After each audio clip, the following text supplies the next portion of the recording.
நான் பாடி மகிழ்ந்திடுவேன்.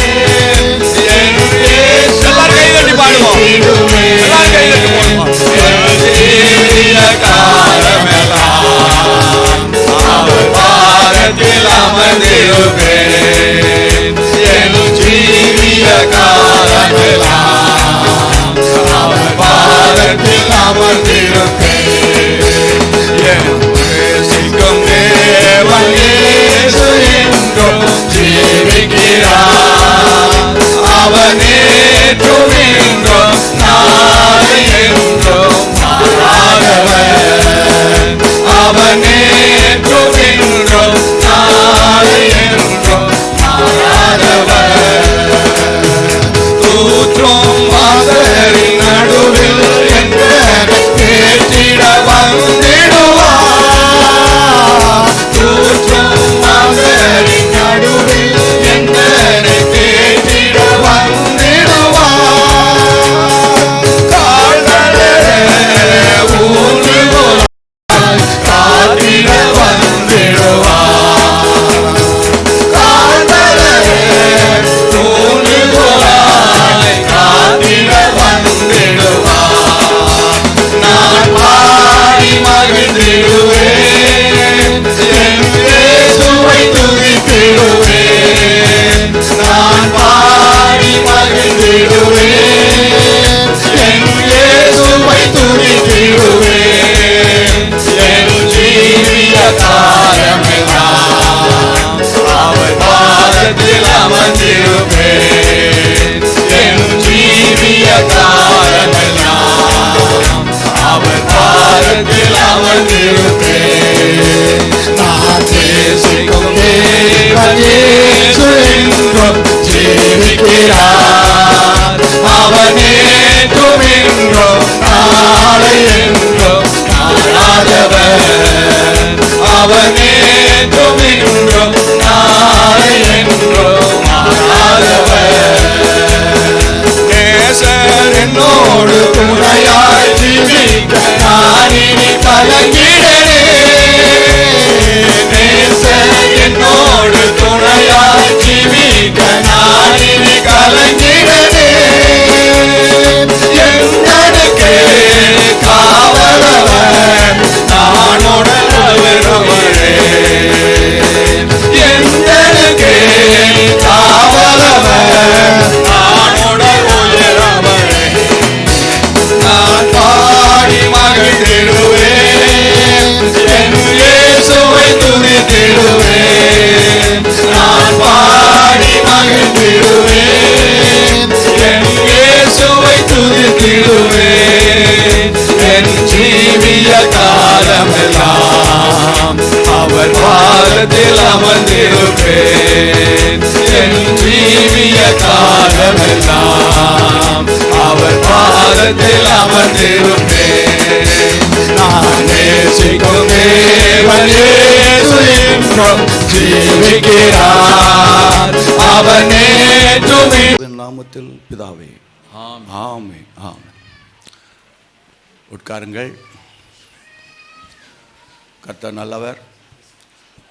அவசியமான சாட்சிகள் எல்லாமே அடுத்த வாரம் சொல்லிக்கொள்ளலாம். இல்லாவிட்டால் நீங்கள் இருந்து அடுத்த ஆராதனையில் என்ன சொல்லிட்டு போங்க. கண்டிப்பாக இதை சொல்லித்தாக வேணுமென்றால் இன்றைக்கி ஒரு விசேஷ கூடுகை. ஏற்கனவே உங்களுக்கு சொல்லியிருக்கிறது போல் நம்முடைய திருச்சபையில் ஆண்டுடைய அளவற்ற கிருபையினால் கடந்த 13 முறையாக நினைக்கிறேன் நாம் திருச்சபை ஆரம்பிக்கப்பட்டதற்கும் முன்னால் கூட ஒரு சில அதுக்கு ஆமாம் ஆரம்பிக்கப்பட்டதிலிருந்து பல பேட்சுகள் ஆத்தும ஆதாய பணி செய்கிறது எப்படி என்கிறதை தேவ பிள்ளைகளுக்கு சொல்லிக் கொடுத்து அவர்கள் எல்லாரும் ஆண்டுடைய கிருபையினாலே ஊழியம் செய்தார்கள். அந்த விதமாக நாம் செய்யப்பட்ட ஊழியங்களிலே இன்றைக்கு 61 திருச்சபைகளை நாம் உண்டு பண்ணுகிறதுக்கு தேவன் கிருபை பாராட்டினார். ஒரு அலையிலையா சொல்லுங்களேன். இன்றைக்கு கடைசி பேட்ச் ஒன்று எல்லாமே சகோதரிகளாக தேர்ந்தெடுக்கப்பட்டு அங்கே உட்கார்ந்துருக்காங்களே ஒரு 10 பேர். அவர்கள் கடந்த ஓராண்டு காலமாக ஆத்தும ஆதாயம் செய்கிறது எப்படி, எப்படிப்பட்ட மக்களுக்கு எப்படிப்பட்ட விதமாக சுவிசேஷத்தை அறிவிக்கிறது. பாவிகளுக்குன்னு சொன்னால் யாரும் தப்பாக புரிஞ்சு கொள்ளாதீங்க. ரட்சிக்கப்படாதவர்களுக்கு, இந்துக்களுக்கு, முஸ்லீம்களுக்கு மட்டுமல்லாமல் பொதுவாக இருக்கிற மக்களுக்கு எப்படி சுவிசேஷம் சொல்கிறது, ஏழைகளுக்கு எப்படி சுவிசேஷம் சொல்கிறது, பணக்காரர்களுக்கு எப்படி சுவிசேஷம் சொல்கிறது, படித்தவர்களுக்கு எப்படி சுவிசேஷம் சொல்கிறது, படிக்காதவர்களுக்கு எப்படி சுவிசேஷம் சொல்கிறது, வியாதியஸ்தருக்கு எப்படி சுவிசேஷம் சொல்கிறது, மட்டுமல்லாமல் ஏற்கனவே அவங்க ரிலீஜியஸ் ஃபெய்த் இருப்பாங்க, அவர்களுக்கு எப்படி சுவிசேஷம் சொல்கிறது, சத்தியத்தை எப்படி விளங்கப்படுகிறது, கடவுளே இல்லைன்னு சொல்கிறாங்களே அவர்களுக்கு எப்படி சுவிசேஷத்தை சொல்லுகிறது என்பது போன்ற எல்லா தலைப்பிலும், பேர் கிறிஸ்தவர்களாக இருக்கிறவர்களுக்கு எப்படி சுவிசேஷத்தை சொல்லுகிறது என்பது போன்ற எல்லா விதமான நிலையில் இருக்கிற மக்களுக்கும் சுவிசேஷத்தை சொல்லும்படிக்கான ஒரு ட்ரைனிங்கை இந்த 10 பேருக்கும் கடந்த ஓராண்டு காலமாக சொல்லி கொடுத்தோம். அவர்கள் அதை பிராக்டிக்கலாக செயல்படுத்தினார்கள். நாம் 2 திருச்சபைகளை புதிதாக ஆரம்பிக்கத்தக்கதான அளவுக்கு ஆயத்தங்களை உண்டு பண்ணியிருக்கிறோம். கர்த்தர் கிருபை செய்வாரானால் வரும் நாட்களிலே அவைகள் கிளை சபைகளாக இயங்கும் என்கிறதிலே சந்தேகமில்லை. கர்த்தர் தாம் அதற்கு ஏற்ற கிருபைகளை தருவாராக. Praise the lord. அதற்கு மிக முக்கியமான காரணமாகவும் காரியமாகவும் இருந்தது இங்கே எழுதப்பட்டிருக்கு பார்த்தீங்களா, சேவா பாரத். இந்த சேவா பாரத் என்கிறதான மிஷனரி ஸ்தாபனம்தான் இதற்கு எல்லாம் தூண்டுகோலாக இருந்தது. டாக்டர் சிரஞ்சீவி அவர்கள், அவரும் அவருடைய துணைவியார் கமலா சிரஞ்சீவி அவர்களும் இந்த தரிசனம் பெற்றவர்களாக இந்த சேவையை வெற்றிகரமாக கொஞ்ச காலம் இங்கே தமிழ்நாட்டிலே செய்தார்கள். அதற்கு பிற்பாடு அவருடைய ஹெட் ஆஃபீஸ் அங்கே ஆந்திராவுக்கு மாற்றி கொண்டார்கள். கவனிங்கள், ஆயினும் இந்தியாவில் இருக்கிறதான 24 ஸ்டேட்ஸா, இந்தியாவில் இருக்கிறது வேறு, நம்ம சேவா பாரத் செய்கிறது. கவனிங்கள், 34 மாநிலங்களிலே இந்த சேவை தொடர்ந்து நடந்து கொண்டிருக்கிறது. அந்த சேவையை பற்றி ஐயா அவர்கள் கொஞ்சம் சொல்லுவாங்கன்னு நினைக்கிறேன். கவனிங்கள், எனக்கு டாக்டர் சிரஞ்சீவி அவர்களோடும் அவருடைய துணைவியாரோடும் மிகுந்த நெருக்கமான ஒரு சிநேகம் உண்டு. ஆகினாலே அவர்கள் எங்களை உற்சாகப்படுத்தின விதம், முந்தின அவர்கள் இங்கே இருக்கிற பொழுது நம்முடைய ஒவ்வொரு சபைக்கும் வந்து உற்சாகப்படுத்தியிருக்கிறார்கள். அது நிமித்தமாக நானும் அந்த சேவையை செய்கிறதுக்கு முன் வந்தேன். அதில் மிக நேர்த்தியாக உதாரணத்துவமாக நம்முடைய திருச்சபை வளர ஆண்டவர் அதற்கு காரணமாக இருந்தார், பயன்படுத்தினார். கர்த்தருடைய நாமத்துக்கு ஸ்தோத்திரம். அதனாலே இந்த ஓராண்டு காலம் படித்து கொண்டிருந்த இந்த தேவ பிள்ளைகளுக்கு அவர்களை கனப்படுத்தவும் அவர்களை ஐடென்டிஃபை பண்ணுகிறதுக்காகவும் இன்றைக்கு அவர்களுக்கு பட்டம் அளிப்பு விழா. அதனால் நீங்கள் சீக்கிரமாக அந்த தொப்பியை போட்டுட்டு வரணும். தொப்பியை போட்டுட்டு நீங்கள் இடது பக்கம் உங்களுக்கு அந்த கொஞ்சம் இருந்தால் உங்களுக்கு சர்டிஃபிகேட் கொடுத்ததுக்கு பிற்பாடு வலது பக்கம் போட வேணும். உடனே உங்களுக்காக ஒரு ஜெபம் செய்வார்கள். அதிக நேரமில்லை, நமக்கு நல்ல செய்தியை நம்ம மத்தியிலே வந்திருக்கிற சென்னை வட்டாரம் அல்ல, சென்னை சவுத் இந்தியா, சவுத் இந்தியாவினுடைய சேவா பாரத்துக்கு இயக்கத்துக்கு ஊழியங்களுக்கு பொறுப்பாளராக இருக்கிற மரியாதைக்குரிய ரெவரண்ட் டாக்டர் ஜஸ்டின் அவர்கள், ஜஸ்டின்னாலும் சரிதான், மணின்னாலும் சரிதான், அதை நீதியை சரியாய் பிடிக்கிறவர் அவர். ஆகினாலே அவருக்கு ஜஸ்டின் மணி நம்ம மத்தியிலே இன்றைக்கு சுவிசேஷ மணியை ஆட்டி நம்மை உற்சாகப்படுத்துவார்கள். அதற்கு பிற்பாடு அவர்களுடைய உதவியாளராக இந்த வட்டாரத்திற்கு துணையாக இருந்து சேவை செய்கிற மரியாதைக்குரிய பாஸ்டர் பால் சாலமோன் அவர்களும் வந்திருக்கிறார்கள். மிகுந்த சந்தோஷத்தை கொடுக்கிறது. அவர்கள் எல்லாரும் அந்தந்த சபைகளுக்கு போய் நடத்த வேண்டிய பொறுப்பு அவர்களுக்கு இருக்குது. அதனால தான் இதை ஏடீராக வைத்து விட்டோம். முன்னதாகவே இதை முன்குறித்தோம், ஆனால் அதை செய்ய முடியவில்லை. என்ற போதும் அதை செய்து இவர்களையும் உற்சாகப்படுத்துவானோ உங்களையும் உற்சாகப்படுத்துவானோ, சபையில் என்ன நடக்கிறது, ஆத்துமாதாயம் எப்படி நடக்கிறது என்கிறதை நீங்கள் புரிந்து கொள்ள வேணும். கர்த்தருக்கு சித்தமானால் நாம் அத்தனை பேரும் ஆத்தும ஆதாயம் பண்ணுகளாக இருக்க வேணும். கல்யாணமாகி 1 வருஷம் ஆயிடுச்சு, ஒன்றும் புழு பூச்சி ஒன்றும் இல்லையா? புழு பூச்சின்னு என்ன அர்த்தம்? புழுன்னா ஆம்பளை பிள்ளை பையன்னு அர்த்தம். பூச்சின்னா பொண்ணுன்னு அர்த்தம். அதாவது பூச்சி பறந்து போயிடும், அது அடுத்த வீட்டுக்கு போகிறது. ஆனால் புழு இங்கேயே இருந்து குடஞ்சிக்கிட்டே இருப்பான். அதை பையன்கிறது சொத்து எல்லாத்துக்கும் அவன் தான் குடைச்சல் பண்ணுறவனுக்கான ஒரு புழு பூச்சி இல்லையா. அதை இடக்கர அடக்கல் இலக்கியத்தில் இடக்கர அடக்கல்னு சொல்ல மறைமுகமாக சொல்லுகிறது. அப்படி இன்னும் கல்யாணமாகி ஒரு வருஷத்துக்கு மேலே ஆச்சு, ஒன்றும் ஒரு புழு பூச்சி ஒன்றும் இல்லையா அப்படின்னா மறைபொருளாக கேட்குறாங்கன்னு அர்த்தம். அப்போ கவனிங்க, அப்படி நாம் ரட்சிக்கப்பட்டோம் என்று சொன்னால் ஒரு ஆத்மாவை, ஒரு வருஷத்துக்கு ஒரு ஆத்மாவை ஆதாயப்படுத்தினாலே, ஒரு வருஷத்துக்கு எத்தனை நாள்? 365 நாள். லீப் வருஷத்துக்கு ஒரு நாள் கூடுதல். சரி, கர்த்தருக்கு ஸ்தோத்திரம். 365 நாளும் பிரயாசப்பட்டு ஒரு ஆத்மாவை சபைக்கு கொண்டு வரலைன்னா நாம் உண்மையாக ரட்சிக்கப்படலைன்னு அர்த்தம். நீங்கள் யாராக இருந்தாலும் இல்லை, கவலைப்படலை. நான் உண்மை அதுதான். நீங்கள் 365 நாள் ரட்சிக்கப்பட்டு 365 நாள் ஆன ஒருத்தரையாவது நீங்கள் சபைக்கு கொண்டு வரவில்லை, ஒருத்தரையாவது ரட்சிப்புக்குள்ளே கொண்டு வரவில்லை. நம்ம சபைக்கு தான் கொண்டு வரணும்னு சொல்லலை, ஆனால் சுவிசேஷத்தை சொல்லி ஒருத்தரையாயிலும் ஆண்டவருக்குள்ளே கொண்டு வந்தால்தான் உங்கள் ரட்சிப்பு உறுதிப்படுகிறதுன்னு அர்த்தம். அடுத்தது நம்ம நாடு. நம்ம நாடுனா நம்ம நாடு இன்றைக்கு வேறு வேறு அரசியல் சூழ்நிலைகளாலே சூழப்பட்டு நாம் கிறிஸ்தவர்கள் மிகவும் ஒடுக்கப்படுகிற நிலையில் இருக்கிறோம். அப்போ இப்படி இருக்கிற பொழுது நாம் இதுவரைக்கும் செய்ய வேண்டியதை செய்யாமல் போனதினாலே ஆண்டவர் கொடுக்குற சாட்டை அடியான்னு நம்ம தெரியல, நமக்கு நிறைய விஷயங்கள் நமக்கு இடையூறுகள் வந்து இருக்கிறது. நடந்து கொண்டிருக்கிற சர்ச்சை போய் உங்களை ஆரியா நடத்த சொன்னால் வெளிநாட்டிலிருந்து காசு வாங்குறீங்களா, ஏமாத்துறீங்களா ஊரை அப்படின்னு சண்டை போடுறாங்க. இவங்களை என்ன சொல்கிறது? 20 வருஷமாக நடக்கிற சபையை போய் அப்படி மிரட்டுகிறாங்கன்னா இப்போ நீங்கள் யோசிச்சு பாருங்கள். அப்போ இதுக்கெல்லாம் காரணம் என்னென்னா, நாம் செய்ய வேண்டிய காலத்தில் செய்ய வேண்டிய பணி செய்யாமல் போனது தான்.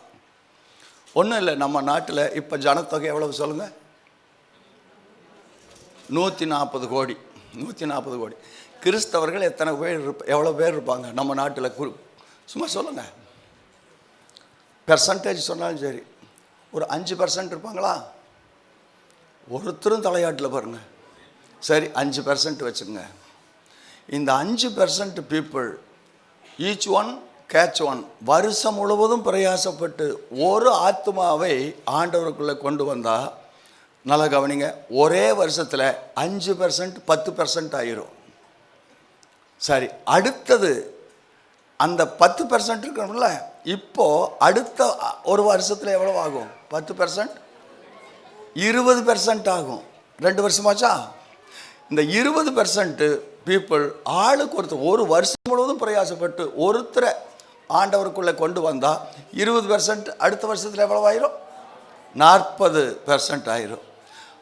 அதுக்கு அடுத்த வருஷத்தில் 40% 80% ஆயிரும். அதுக்கு அடுத்த வருஷத்தில் ரட்சிக்கிறதுக்கு படுறதுக்கு ஆட்களே இல்லைன்னு ஆயிரும். அப்போது 5 வருஷத்தில் நம்முடைய இந்தியாவையே ஆதாயப்படுத்த முடியும். நீங்கள் வேறு ஒன்றும் கவலைப்பட வேண்டாம். ஒரு வருஷம் முழுவதும் பிரயாசப்பட்டு ஒரு ஆத்மாவை நீங்கள் சபைக்கு கொண்டு வந்தாலே நமது இந்திய தேசம் 5 வருஷத்தில் ரட்சிக்கப்பட முடியுமானால் நாம் என்ன செய்துகிட்டு இருக்கிறோன்னு யோசிச்சு பாருங்கள்.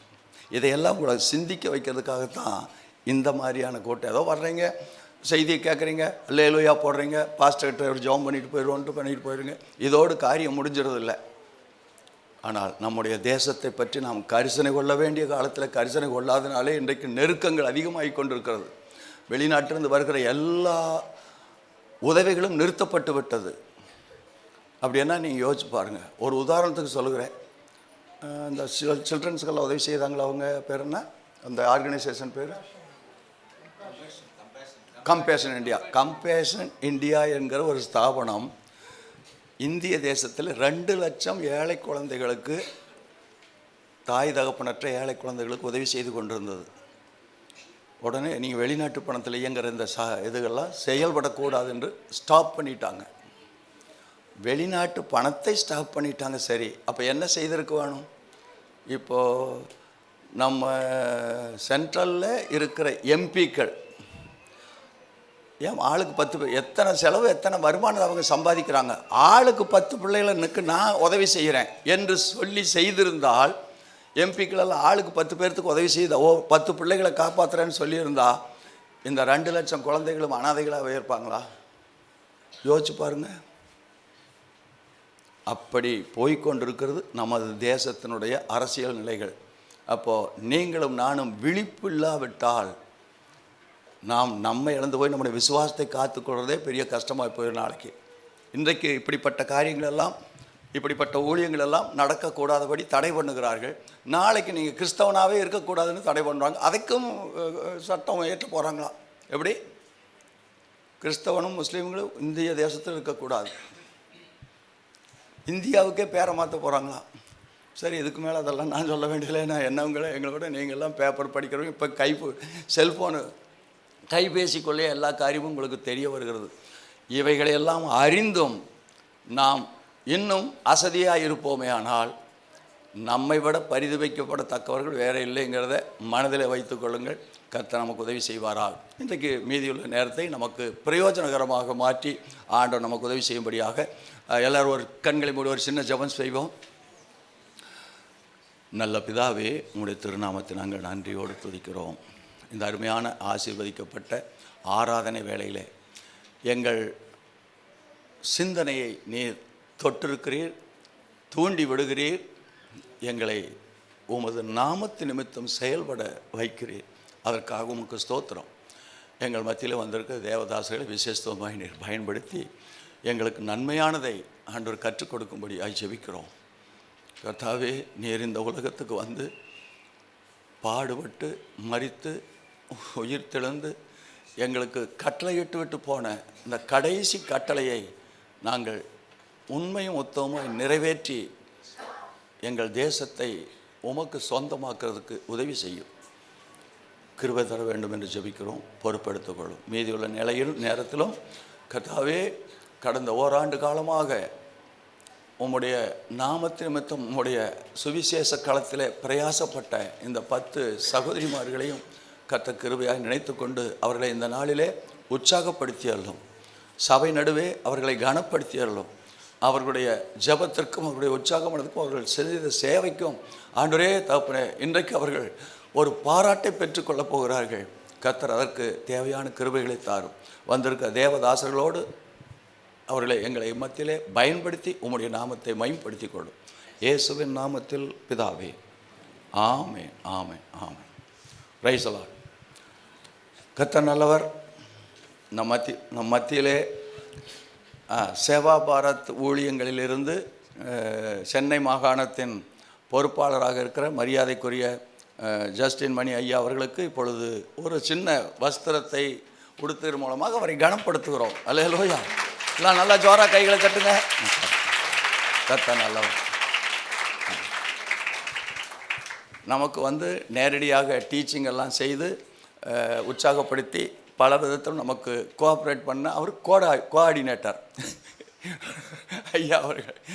ஒரு பேரே சாலமோன், அதனாலே பவுல் சாலமோன், அதனாலே அவர்கள் நமக்கு நல்ல ஒத்தாசையாக இருந்தார்கள். கடந்த நாட்கள் மட்டுமல்ல, இன்னும் வருகிற நாட்களும் அப்படியே செய்வார்கள் என்று நம்புகிறேன். Price the Lord, price the Lord. கர்த்தர் நல்லவர். அவர்களையும் கனப்படுத்துவோம், கைகளை கட்டி கர்த்தரை மகிமைப்படுத்துவோம். இப்பொழுது நாம் தேவனுடைய செய்திக்குள்ளே கடந்து செல்வோம். ரெவரண்ட் டாக்டர் ஜஸ்டின் மணி அவர்கள் நமக்கு தேவனுடைய வார்த்தையை கொடுப்பார். இதை எடுத்துருங்க. சொல்லிடுவோம். அடுத்த வாரத்தில் யூத் மீட்டிங் உண்டு. யூத் மீட்டிங்னா இந்த ஃபஸ்ட்டு சர்வீஸுக்கு வருகிற வாலிப சகோதர சகோதரிகள் கட்டாயம் இருக்க வேண்டும். செகண்ட் சர்வீஸில் சொல்லிடுறோம், அவர்கள் முன்னதாகவே வந்து அதில் பங்கு பெற வேண்டும். அதனால இது ரொம்ப இட் இஸ் அ மஸ்ட். வாலிப சகோதரிகளுக்கு இட் இஸ் அ மஸ்ட்.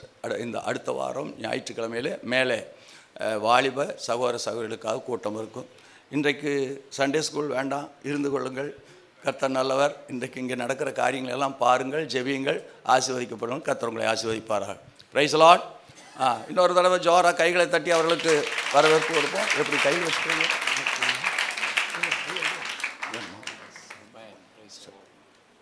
கொஞ்சம் கொஞ்சம்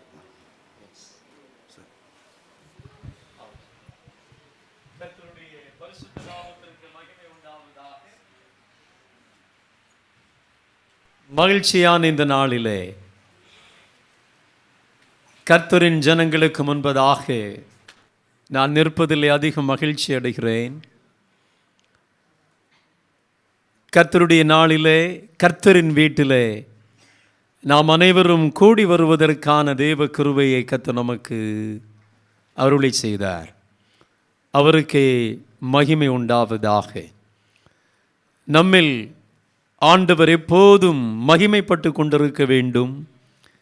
கர்த்தரின் நாளில் கர்த்தருடைய ஆலயத்தில் மாத்திரமல்ல, எல்லா நேரங்களிலும் நம் இடையே தேவன் மகிமைப்பட்டு கொண்டே இருக்க வேண்டும். அந்த மகிமை நம் வீடுகளில் எப்பொழுதும் தொனிப்பதாக என்று ஆண்டவரை நோக்கி பார்த்து பிரார்த்தனை செய்கிறேன். இந்த நாளிலே, இந்த சிறப்பான பட்டமளிப்பு விழாவிலே, இந்த பரிசுத்தமான நாளிலே உங்களோடு கூட கர்த்தருடைய வார்த்தையை பகிர்ந்தளிக்கும்படி எனக்கு ஒரு விசேஷித்த வாய்ப்பை கொடுத்து அருமையான ஐயா அவர்களுக்கு இயேசுவின் நாமத்திலே நான் இறைப்பணியாற்றும் சேவா பாரத் மிஷன் இந்தியாவின் தலைவர்களின் சார்பாக என் வாழ்த்துக்களை, நன்றிகளை தயவாய் தெரிவித்துக் கொள்கிறேன். ஐயா அவர்களுக்கு முன்பதாக நிற்பதற்கு நான் பயப்படுவேன். ஒரு சிறந்த கர்த்தருடைய உன்னதமான தேவ மனிதர், ஒரு சிறந்த இறையியலாளர் என்று என்னால் கண்டிப்பாக சொல்ல முடியும். அவருடைய எழுத்துக்களை நான் ரசித்து வாசிப்பேன். கர்த்தர் அருமையான ஐயா அவர்களை வல்லமையோடு இன்னும் அதிக ஆண்டுகள் நம்முடைய தேசத்தில் பயன்படுத்துவாராக. இந்த நாளிலே கூடி வந்திருக்கின்ற இறைமக்கள் யாவரையும் ஆண்டவராக இயேசு கிறிஸ்துவின் நாமத்திலே வாழ்த்தி வரவேற்றுக் கொள்கிறேன். கர்த்தர் உங்களை ஆசீர்வதிப்பாராக. மேடையில் இருக்கின்ற பரிசுத்தவான்களுக்காக கர்த்தரை துதிக்கிறேன். ஆண்டவருக்கு மகிமை உண்டாகட்டும். சுவிசேஷ தொனி என்ற சத்தத்தின் கீழே பாடல்களை சிறப்பாக சூஸ் பண்ணி பாடிய அருமையான என் அன்பு சகோதரர் விக்டர் தேவதாஸ் அவர்களை, கிறிஸ்டோபர் அவர்களுக்காக நன்றி செலுத்துகிறேன். நல்ல பாடல்கள், நான் உண்மையாகவே அந்த பாடல்களை ரசித்தேன். சுவிசேஷ தொனி பாடல்கள். தொடர்ந்து கர்த்தருடைய பணியை சிறப்பாய் செய்ய கர்த்தர் கிருபை செய்வாராக. விசேஷமாய் நீங்கள் வாழ்த்துதற்குரியவர்கள் 10 பேராகி உங்களை அன்போடு வாழ்த்துகின்றேன். உங்களுடைய சுவிசேஷ பணி தொடர்ந்து நடைபெற வேண்டும். ஓராண்டு கான்ட்ராக்டுக்கு நீங்கள் அழைக்கப்பட்டவர்கள் அல்ல. வாழ்நாள் முழுவதும் ஆண்டவருக்கு பணி செய்யும்படியாக தெரிந்தெடுக்கப்பட்டு பிரித்தெடுக்கப்பட்ட பாத்திரங்கள் என்று மறந்து போகக்கூடாது. புறப்பட்டு செல்லுங்கள், சுவிசேஷத்தை அறிவியுங்கள், சகல ஜாதியாரையும் சீஷராக்குங்கள். கர்த்தர் உங்களோடு கூட இருப்பாராக. கண்களை மூடி ஆண்டவரை நோக்கி பார்த்து ஜெபிப்போம். காடுகளில் பல நாடுகளில் என் ஜனம் சீதருண்டு சாகுவதால், காடுகளில் பல நாடுகளில் என் ஜனம் சீதருண்டு சாகுவதால், பாடுபட்டேன் அதற்காகவுமே, தேடுவோர் யாரின் ஆடுகளை, பாடுபட்டேன் அதற்காகவுமே, தேடுவோர் யாரின் ஆடுகளை, மந்தையில் சேராடுகளே எங்கிலும் கோடி கோடி உண்டே, சிந்தையில் ஆத்ம பாருங்கொண்டே, தேடுவோம் வாரி திருச்சபையே, மந்தையில் சேராடுகளே. சொல்லப்பட்டிராத இடங்களுண்டு, என்னை அங்கு சொல்ல இங்கு ஆட்களுண்டு. சொல்லப்பட்டிராத வெளிப்பட்டிராத இடங்களுண்டு. என்னை அங்கு சொல்ல இங்கு ஆட்களுண்டு. அழைப்பு பெற்றோர் யாரும் புறப்படுவீர், இது ஆண்டவர் கட்டளை செயல்படுவீர். அழைப்பு பெற்றோர் யாரும் புறப்படுவீர், இது ஆண்டவர் கட்டளை செயல்படுவீர். மந்தையில் சேராடுகளே, எங்கிலும் கோடி கோடி உண்டே. சிந்தையில் ஆத்ம பாரங்கொண்டே, தேடுவோம் வாரீர் திருச்சபையே. அழைக்கிறாரே சோ, அவரிடம் பேசு, நடத்திடுவார். அழைக்கிறாரே சோ, அவரிடம் பேசு, நடத்திடுவார். மந்தையில் சேராடுகளே.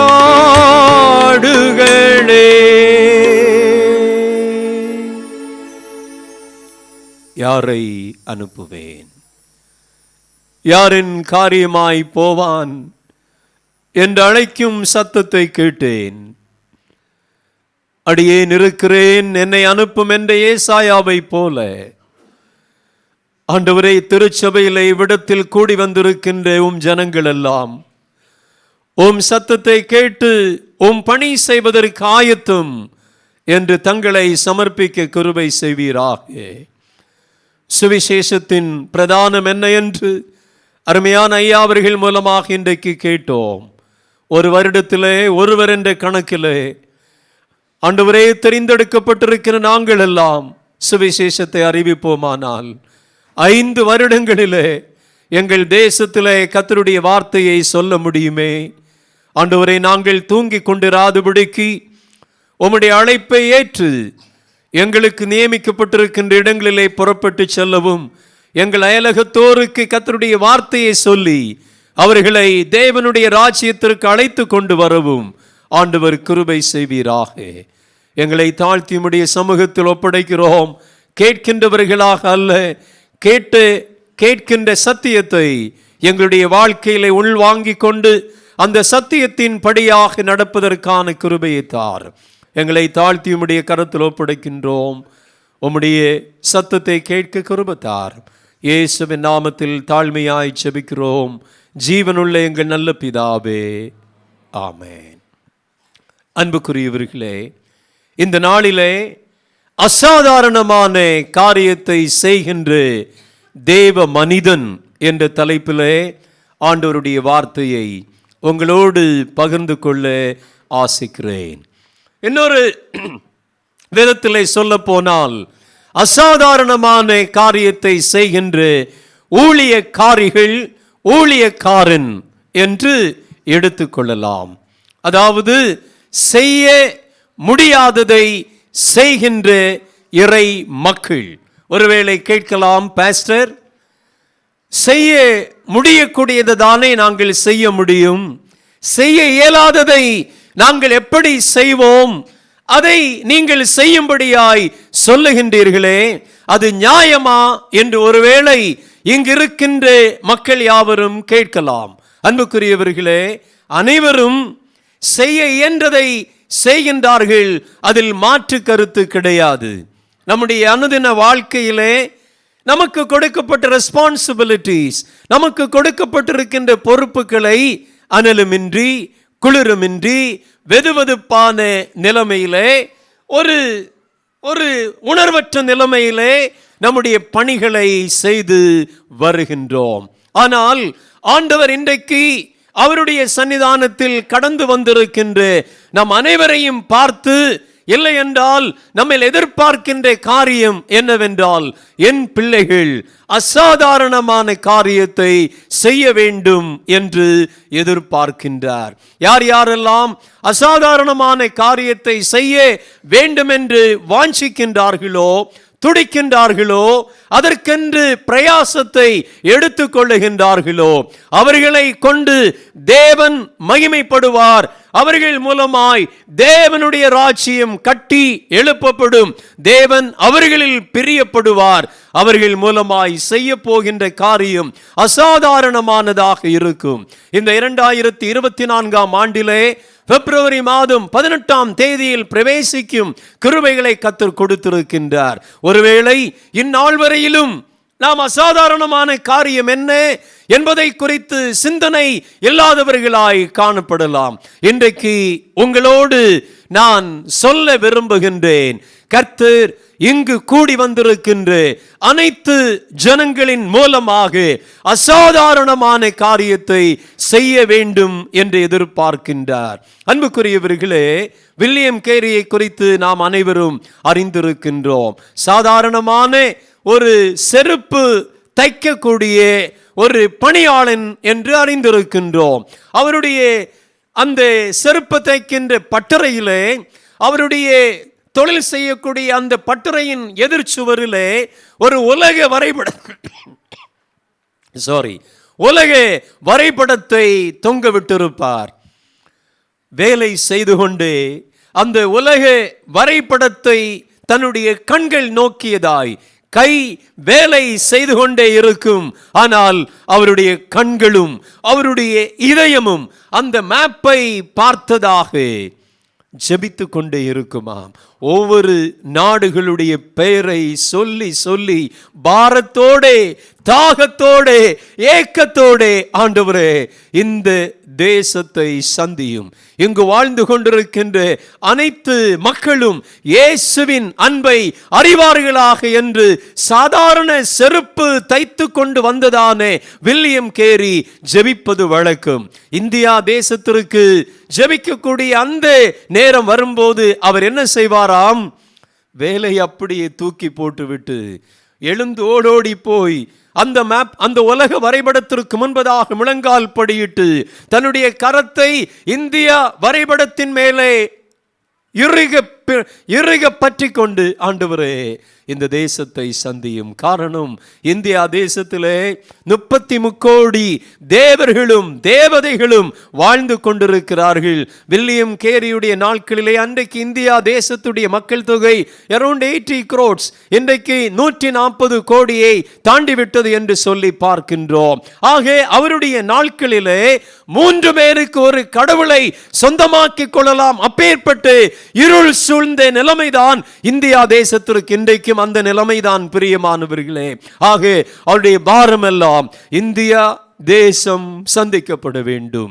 இவ்வளவு தேவதைகளும் தேவர்களும் இருக்கின்ற இந்த தேசத்திலே சுவிசேஷ தீபம் கொண்டு செல்லப்பட வேண்டும் என்ற பாரத்தோடு கூட ஜெபித்து வந்தாராம். காலம் வந்தது, ஆண்டவர் அவரை இந்தியா தேசத்திற்கு கொண்டு வந்தார். இந்தியா தேசத்திலே அவர் வரும்போது சூழல்கள் சாத்தியமாக இல்லை. அவருடைய மனைவி பிள்ளைகள் அவரோடு கூட கடந்து வருவதற்கு விருப்பம் இல்லை. அவருடைய குடும்பத்தோர் அவரை அனுப்புவதற்கு விருப்பப்படவில்லை. கடல் பயணம் என்று சொல்லக்கூடியது இன்றைக்கு பயணிக்கின்றது போல எளிதான பயணம் அல்ல. அவருடைய நாட்களிலே சரக்கு கப்பல்களிலே பலவிதமான இக்கட்டுகளின் மத்தியிலே தான் அவர்கள் பயணிக்க வேண்டும். அன்புக்குரியவர்களே, இந்தியாவுக்கு வர வேண்டும் என்று சொல்லக்கூடிய வாய்ப்பும் அந்த அழைப்பும் கிடைத்த மாத்திரத்திலே சூழல்கள் சரியாக இல்லை. ஆனால் அந்த சூழல்களை பார்த்து கவலைப்படவில்லை. சுவிசேஷ தாகம் அவருடைய இருதயத்தில் பற்றி எரிந்து கொண்டிருந்த காரணத்தினாலே சூழல்களை ஒரு பொருட்டாய் எண்ணாதபடிக்கு அவைகள் எல்லாவற்றையும் உதறி தள்ளிவிட்டு இந்தியா தேசத்திற்கு வந்து சேர்ந்தார். இந்தியா தேச கடற்கரையில் வந்தவுடனே அவரை ரிசீவ் பண்ணுவதற்கு யாராவது இருந்தார்கள் என்று சொன்னால் அவரை கரை இறங்குவதற்கு கூட விடாதபடிக்கு அன்றைக்கு கிழக்கிந்தியா கம்பெனி அவரை தடை செய்ததாம். பிரியமானவர்களே, இந்த எல்லா சூழல்களின் மத்தியிலும் கர்த்தருடைய வார்த்தை அறிவிக்க வேண்டும் என்று சொல்லக்கூடிய பாரம் இருந்த காரணத்தினாலே பல தடைகள். தன்னுடைய 2 பிள்ளைகள், ஒரு குழந்தை கடல் பயணத்திலே மரித்து போனது, கடலிலே அடக்கம் பண்ணினாராம். அடுத்த குழந்தை கரையிறங்கிய பின்பு மரித்து போனது. அந்த குழந்தையும் அவர் கை அடக்கம் பண்ணி, இந்த சூழலிலே மனைவி பைத்தியக்காரியாய் மாறிவிட்டாள். சூழல்கள் சரியில்லை. இன்றைக்கு நம் அனைவரும் பேசிக்கொள்வது என்ன தெரியுமா? Situation is not right. சூழல்கள் சரியாக இல்லை. ஒவ்வொரு விதத்திலும் குடும்பத்தை நடத்துகின்ற சகோதர சகோதரிகளாக இருக்கட்டும், சரியே இல்லைங்க பாஸ்டர், எங்களால் சகித்து கொள்ள முடியல, இதுதான் பேசிக்கொள்ளுகின்றோமே ஒளியே.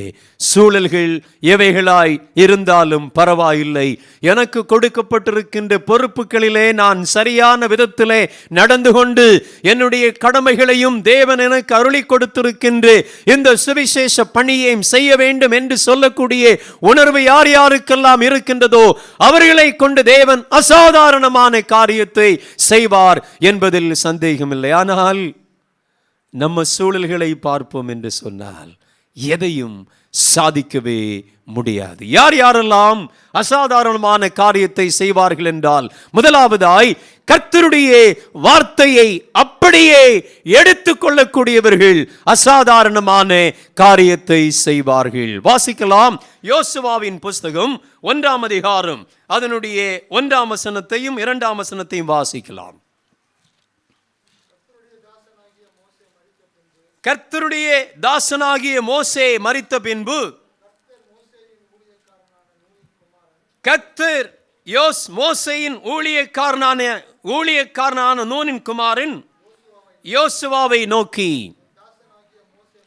என் தாசனாகிய மோசே மரித்து போனான், இப்பொழுது நீயும் இந்த ஜனங்கள் எல்லோரும் எழுந்து இந்த யோர்தானை கடந்து இஸ்ரவேல் புத்திரருக்கு நான் கொடுக்கும் தேசத்திற்கு போங்கள்.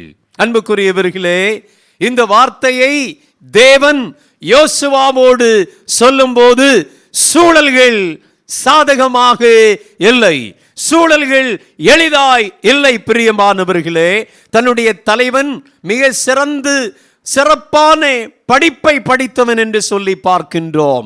ஆனால் இந்த யோசுவாவுடைய எக்ஸ்பீரியன்ஸ் என்னன்னு சொன்னா, 430 ஆண்டுகால அடிமை வாழ்வு. அவர்களுடைய மூதாதையர்கள், அதை தொடர்ந்து அவர்களுடைய தாத்தா பாட்டி பூட்டன்மார், இன்னும் சொல்ல போனால் அவர்களுடைய பெற்றோர்கள், இவர்களெல்லாம் பரம்பரையாக எகிப்திலே அடிமை வாழ்வு வாழ்ந்தவர்கள் என்று சொல்லி பார்க்கின்றோம். அடிமைகளுக்கு படிப்பதற்கோ இல்லை என்று சொன்னால் தங்களுடைய உரிமைகளை கொண்டாடுவதற்கோ ஆன எந்த விதமான சந்தர்ப்பமும் கிடையாது என்று சொல்லி பார்க்கின்றோம். அன்புக்குரியவர்களே, இவர்களை இதுவரையிலும் நடத்தி கொண்டு வந்து இந்த தலைவன் படித்தவன் என்று சொல்லி பார்க்கின்றோம். எகிப்திலே சகலவிதமான கலைகளையும் சகலவிதமான ராஜதந்திரங்களையும் கற்று தேர்ந்தவன். இன்னும் வனாந்தரத்திலே அடுத்த 40 ஆண்டுகள் இருக்கும் போது வனாந்தரத்தின் அனுபவங்கள் எல்லாவற்றையும் பெற்றுக்கொண்டவன் என்று சொல்லி பார்க்கின்றோம். ஆனால் இந்த யோசுவாவின் அனுபவம் என்று சொல்லக்கூடியது அடிமை வாழ்வின் அனுபவம். அதை தொடர்ந்து தன்னுடைய தலைவன் இந்த ஜனங்களை நடத்தி கொண்டு வந்தபோது அவர் பார்த்த மனமடிவுகள் எல்லாவற்றையும் அங்கு நாம் பார்க்கின்றோம். அன்புக்குரியவர்களே, இஸ்ரவேல் மக்களை ஆண்டவர் எகிப்து தேசத்திலிருந்து அழைத்து கொண்டு கானான் தேசத்திலே கொண்டு செல்வதற்காக நியமனம் செய்யப்பட்ட நாட்கள் 40 தான். ஆனால் 40 ஆண்டுகளாய் அவருடைய பயணம் மாறி போய்விட்டது என்று சொல்லி பார்க்கின்றோம். இப்படி அதிக காலம் ஆவதற்கு காரணம் கர்த்தர் அல்ல, மாறாக கர்த்தரின் ஜனங்களாக இஸ்ரவேல் மக்கள். நம்முடைய வாழ்க்கையிலும் தேவன் நமக்கு கொடுக்கப்பட்டிருக்கின்ற ஆசீர்வாதத்தை, வைத்திருக்கின்ற ஆசீர்வாதத்தை சுதந்தரிப்பதற்கு கர்த்தர் காரணம் அல்ல, மாறாக நாம் தாம் காரணம். நம்முடைய வாழ்க்கையில் இருக்கக்கூடிய குறைவுபாடுகள் தான் காரணமே ஒளியே, கர்த்தர் காரணம் அல்ல. ஒருவேளை நீங்கள் கேட்கலாம், பாஸ்டர் எப்படி இந்த 40 நாட்களுக்குள்ளே இந்த கானானுக்கு இவர்கள் செல்ல முடியும் என்பதாக. இந்த கானானிலிருந்து இல்லை என்றால் எகிப்திலிருந்து கானானுடைய தூரம் எவ்வளவு என்று சொன்னால் 710 கிலோமீட்டர். இந்த 710 கிலோமீட்டரை ஒருவேளை 15 நாளிலே இல்லை என்றால் 17 நாட்களிலே நடந்து செல்லக்கூடும், வேகமாய் நடக்கக்கூடியவர்கள். மனைவி பிள்ளைகளோடு பரிவாரங்களோடு நடந்து போக வேண்டுமானால் ஒருவேளை 35 to 40 days இந்த நாட்களிலே நடந்து போகக்கூடும். இன்னும் நீங்கள் ஒரு கேள்வி கேட்கலாம், கடல் கடந்து எல்லாம் போக வேண்டும், அப்படி இருக்க எப்படி நடந்து போக முடியும் என்று சொல்லி அதற்கு ஒரு காரியத்தை சொல்கிறேன். வழி இருந்தது அன்புக்குரியவர்களே. யோசேப்பின் நாட்களிலே பெரும் பஞ்சம் ஏற்பட்டது என்று சொல்லி பார்க்கின்றோம். அன்புக்குரியவர், இந்த நேரத்தில் இந்த யாக்கோபு எங்கே இருக்கின்றார்? கானான் தேசத்தில் இருக்கின்றார். எகிப்திலே ஏற்கனவே இந்த யோசேப்பு விற்கப்பட்டு எகிப்திற்கு சென்று விட்டார் என்று சொல்லி பார்க்கின்றோம். உலகளாவிய ஒரு பஞ்சம் அன்றைக்கு ஏற்பட்டது யாக்கோபின் நாட்களிலே என்று பார்க்கின்றோம். யாக்கோபு தன்னுடைய பிள்ளைகளை பார்த்து சொல்லுகிறார், நீங்கள் ஏன் ஒருவர் முகத்தை ஒருவர் பார்த்து கொண்டிருக்கின்றீர்கள்? எகிப்திலே ஆகாரம் உண்டு என்று கேள்விப்படுகிறேன், நீங்கள் எகிப்திற்கு போய் ஆகாரத்தை வாங்கி கொண்டு வாருங்கள் என்று தகப்பன் பிள்ளைகளிடத்தில் சொல்லுகின்றதை பார்க்கின்றோம். யோசித்து பாருங்கள், எத்தனை நாட்களில் அவர்கள் கடந்து போயிருப்பார்கள்? ஒரு 12-13 நாட்களில் நிச்சயமாக போயிருக்க கூடும். காரணம் என்னன்னா, இங்கு தன்னுடைய தாய் தகப்பன், வயசான தன்னுடைய தகப்பன் பசியோடு இருக்கிறார், தன்னுடைய மனைவி பிள்ளைகள் எல்லாம் பசியோடு இருக்கிறார்கள். வேகமாய் அங்கு சென்று இந்த கானான் தேசத்திலிருந்து எகிப்திற்கு சென்று ஆகாரத்தை வாங்கி கொண்டு வர வேண்டும் என்பதுதான் அவர்களுடைய லட்சியம் என்று சொல்லி பார்க்கின்றோம். வழி இருந்தது.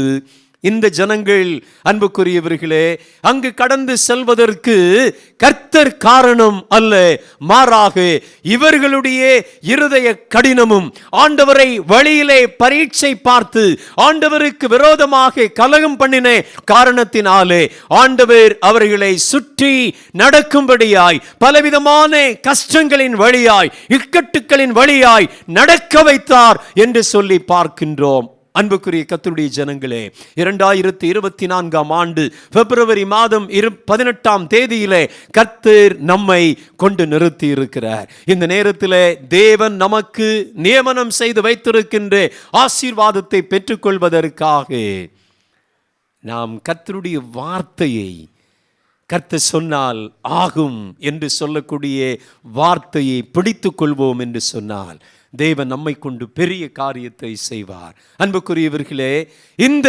சூழலிலே இந்த யோசுவாவின் புஸ்தகம் 1:2 வசனத்திலே வாசிக்கின்றோம், என் தாசனாகிய மோசே மரித்து போனான், இப்பொழுது நீ எழுந்து உன்னோடு கூட இருக்கின்ற ஜனங்களை அனைவரையும் அழைத்து கொண்டு நான் இஸ்ரவேல் மக்களுக்கு கொடுக்கும்படியாய் ஏற்கனவே தீர்மானம் பண்ணி நியமித்து வைத்திருக்கின்றதானே இந்த கானான் தேசத்திற்கு போங்கள் என்று சொல்லுகின்றதை பார்க்கின்றோம். தன்னுடைய தலைவன் இந்த மக்களை 40 ஆண்டுகளாய் அழைத்து கொண்டு இப்போது எங்கு கொண்டு நிறுத்தி இருக்கின்றார் என்று சொன்னால் யோர்தான் கரையில் நிறுத்தி இருக்கின்றதை பார்க்கின்றோம். இந்த யோர்தானை கடந்து போகணும். இங்கு யோர்தானை பார்க்கும்போது அந்த நாட்களில் அவர்கள் வந்த காலத்தில் பார்க்கும்போது இன்றைக்கு நாம் மேப்பிலே பார்க்கின்றபடி ஒரு சின்ன நதி அல்ல யோர்தான் நதி. அன்றைக்கு வேதத்திலே சொல்லப்பட்டிருக்கிறது, யோர்தான் பிரவாகித்து ஓடிக்கொண்டிருந்தது என்பதாக, மேலிருந்து கீழாக ஓடிக்கொண்டிருந்தது என்பதாக. அன்புக்குரியவர்களே, ஒரு சரித்திர ஆசிரியர் இப்படியாக குறிப்பிட்டிருந்தார், அந்த நாட்களிலே யோர்தானுடைய அன்றைக்கு நதி பெருக்கெடுத்து ஓடிக்கொண்டிருந்தது. அதனுடைய வீதி என்று சொல்லக்கூடியது 6 10 மைல், அதாவது 15 கிலோமீட்டர் வீதியிலே 150 அடி ஆழத்திற்கு மேலாக தண்ணீர் ஓடிக்கொண்டே இருக்கிறது, மேலிருந்து கீழாக. இந்த கரையில் நின்று கொண்டு அக்கறைக்கு போவது என்பது எளிதான காரியம் அல்ல, அது மிக கடினமான காரியம். சூழல்கள் சாத்தியம் இல்லை. ஆனால் பிரியமானவர்களே, இந்த யோசுவா கர்த்தர் சொன்ன வார்த்தையை சற்றும் ஐயமில்லாதபடிக்கு, சற்றும் சந்தேகம் இல்லாதபடிக்கு அப்படி எடுத்துக்கொண்டான் என்று பார்க்கிறோம். வாசிக்கலாம். 1ஆம் அதிகாரம் 10-11 வசனத்தை வாசியுங்கள். அப்பொழுது யோசுவா ஜனங்களின் அதிபதிகளை நோக்கி, நீங்கள் பாளையத்தை உருவ நடந்து போய் ஜனங்களை பார்த்து உங்களுக்கு போஜன பதார்த்தங்களை ஆயத்தம் பண்ணுங்கள். உங்கள் தேவனாகிய கர்த்தர் சுதந்திரிக்க கொடுக்கும் தேசத்தை நீங்கள் சுதந்திரித்துக் கொள்ளும்படிக்கு இன்னும் 3 நாளைக்குள்ளே இந்த யோர்தானை கடந்து போவீர்கள் என்று சொல்ல சொன்னான். ஹல்லேலூயா, ஹல்லேலூயா. கர்த்தருடைய வார்த்தையை கேட்ட மாத்திரத்திலே அந்த வார்த்தையை குறித்து ஆண்டவரிடத்தில் கேள்வி கேட்கவில்லை.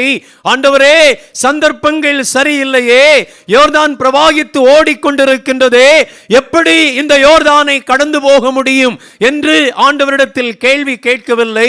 மாறாக ஜனங்களுடைய மூப்பர்களை அழைத்து இவன் சொல்லுகின்றான், நீங்கள் பாளையத்தை உருவ நடந்து போய் பாளையத்தில் இருக்கின்ற அனைத்து மக்களுக்கும் கர்த்தரின் வார்த்தையை சொல்லுங்கள்.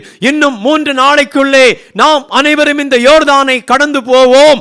ஆகையினால் கடந்து போவதற்கு ஆயத்தமாக எல்லாவற்றையும் ஆயத்தப்படுத்திக் கொள்ளுங்கள் என்று ஆண்டவருடைய வார்த்தையை அப்படியே சொன்னான் என்று சொல்லி பார்க்கின்றோம். அன்புக்குரியவர்களே, கர்த்தரின் வார்த்தையை சற்றும் ஐயமில்லாதபடிக்கு அப்படியே தனக்குள்ளாக்கிக் கொள்ளுகின்றவர்கள், அப்படியே எடுத்துக் கொள்ளக்கூடியவர்கள் ஆண்டவருக்காய் பெரிய காரியத்தை செய்வார்கள். வாசிக்கலாம் 3ஆம் அதிகாரம் அதனுடைய 11ஆம் வசனத்தை வாசியுங்கள்.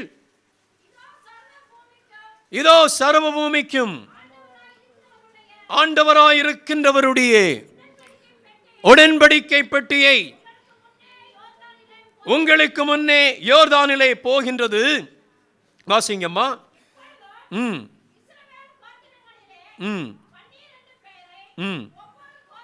ஒவ்வொரு கோத்திரத்திற்கு ஒவ்வொருவராக பிரித்தெடுங்கள். சம்பவிப்பது என்னவென்றால், சர்வ பூமிக்கும் ஆண்டவராகிய கர்த்தரின் பெட்டியை சுமக்கின்ற ஆசாரியரின் உள்ளங்கால்கள் யோர்தானின் தண்ணீரிலே பட்ட மாத்திரத்தில் மேலே இருந்து ஓடி வருகின்ற யோர்தானின் தண்ணீர் ஓடாமல் ஒரு குவியலாக நிற்கும் என்றான். ஹல்லேலூயா, ஹல்லேலூயா. 1ஆம் அதிகாரத்திலே சொல்லுகின்றார், நீங்கள் ஆயத்தமாகுங்கள், வழிக்கு போஜன பதார்த்தங்கள் எல்லாவற்றையும் சேர்த்து கொள்ளுங்கள். 3ஆம் அதிகாரத்திலே சொல்லுகின்றார், சர்வ லோகத்திற்கும் அதிபதியாகிய இருக்கின்ற என் தேவனாகிய கர்த்தருடைய உடன்படிக்கை பெட்டியை சுமக்கின்ற ஆசாரியர்களுடைய உள்ளங்கால்கள் யோர்தானின் தண்ணீரில் பட்ட மாத்திரத்தில் மேலே இருந்து ஓடி வருகின்ற தண்ணீர் ஓடாமல் ஒரு குவியலாக நிற்கும் என்று கர்த்தருடைய வார்த்தையை இஸ்ரவேல் மக்களுக்கு சொல்லுகின்றதை பார்க்கின்றோம். அன்புக்குரியவர்களே, நடந்தது என்ன?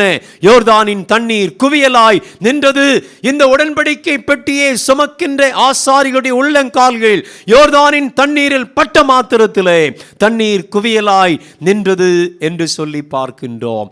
என்னை கேட்கின்ற அன்பான சகோதர சகோதரிகளே, சூழல்கள் சரியில்லை, மிக மோசமாய் காணப்படுகின்றது. எங்களால் சகித்து கொள்ள முடியவில்லை. உபத்திரவங்களும் பாடுகளும் எங்களை சுற்றி நெருங்கி கொண்டிருக்கின்றது.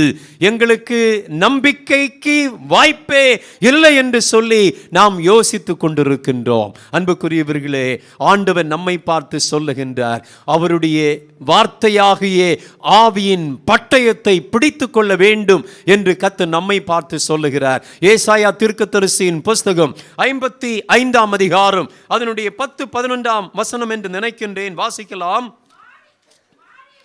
மாரியும் உறைந்த மழையும் வானத்திலிருந்து இறங்கி அவ்விடத்திற்கு திரும்பாமல் பூமியை நனைத்து அதில் முளை கிளம்பும்படி செய்து விதைக்கின்றவனுக்கு விதையையும் புசிக்கின்றவனுக்கு ஆகாரத்தையும் கொடுக்கின்றது எப்படியோ அப்படியே என் வாயிலிருந்து புறப்படும் வசனமும் இருக்கும். அது வெறுமையாய் என்னிடத்தில் திரும்பாமல் நான் விரும்புகின்றதை செய்து நான் அதை அனுப்பியே காரியம் ஆகும்படி வாய்க்கும். அல்லேலூயா, அல்லேலூயா. இங்கு ஏசாயா தீர்க்கன் தேவ ஜனங்களை பார்த்து சொல்லுகின்றார், மாரியும் உறைந்த மழையும் வானத்திலிருந்து இறங்கி பூமியை நனைத்து விதைக்கின்றவனுக்கு விதையையும் புசிக்கின்றவனுக்கு ஆகாரத்தையும் கொடுக்கின்றது.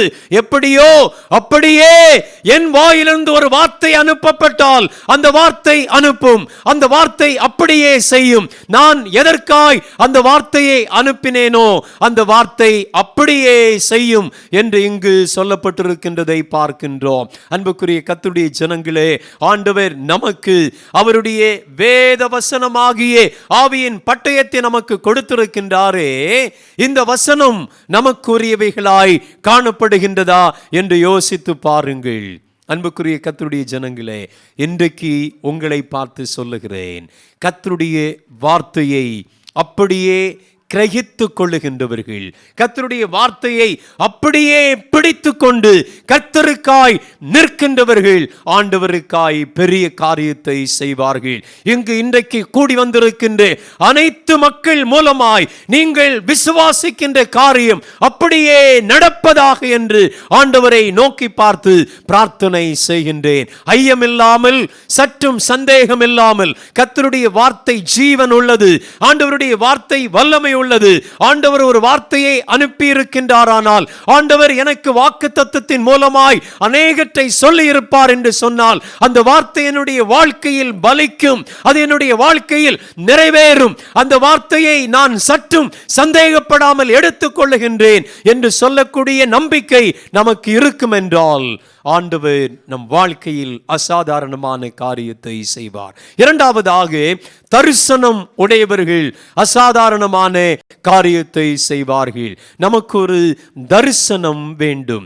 இங்கு 2ஆம் வசனம் கடைசி பகுதியிலே ஆண்டவர் ஒரு பெர்ஃபெக்டான ஒரு காரியத்தை சொல்லுகின்றார். என்ன காரியத்தை சொல்லுகின்றார் என்று சொன்னால், நான் உங்களுக்கு நியமனம் செய்திருக்கின்றேன், உங்கள் முற்பிதாக்களுக்கு கட்டளையிட்டிருக்கின்றேன், அந்த தேசத்திற்கு உங்களை கொண்டு செல்வேன். ஆதியாகமம் 15ஆம் அதிகாரம் கடைசி பகுதியிலே வாசித்து பார்ப்போம் என்று சொன்னால், ஆண்டவர் ஆபிரகாமோடு உடன்படிக்கை பண்ணி கொடுத்தார் என்று சொல்லி பார்க்கின்றோம். நான் நினைக்கின்றேன், ஆண்டவர் இந்த ஆபிரகாமுக்கு ஆண்டவர் அவனோடு கூட பேசிக் கொண்டிருக்கின்ற நாட்களிலே அவருக்கு பட்டா போட்டு கொடுத்தார் என்று என்னால் சொல்லக்கூடும். பிரியமானவர்களே, அந்த வசனத்தை ஒரு சில வாசிக்கலாமா? 15ஆம் அதிகாரம் அதனுடைய கடைசி பகுதியில் இருக்கின்ற இல்ல அந்நாளிலே கர்த்தர் ஆபிரகாமுடைய உடன்படிக்கை பண்ணி எகிப்தின் நதி துவங்கி ஐப்பிராத்து நதி என்னும் பெரிய நதி மட்டும் உள்ளதும் கேனானியரும் கெனிசியரும் ஏத்தியரும் பெர்சியரும் எமோரியரும் கானானியரும் கிர்காசியரும்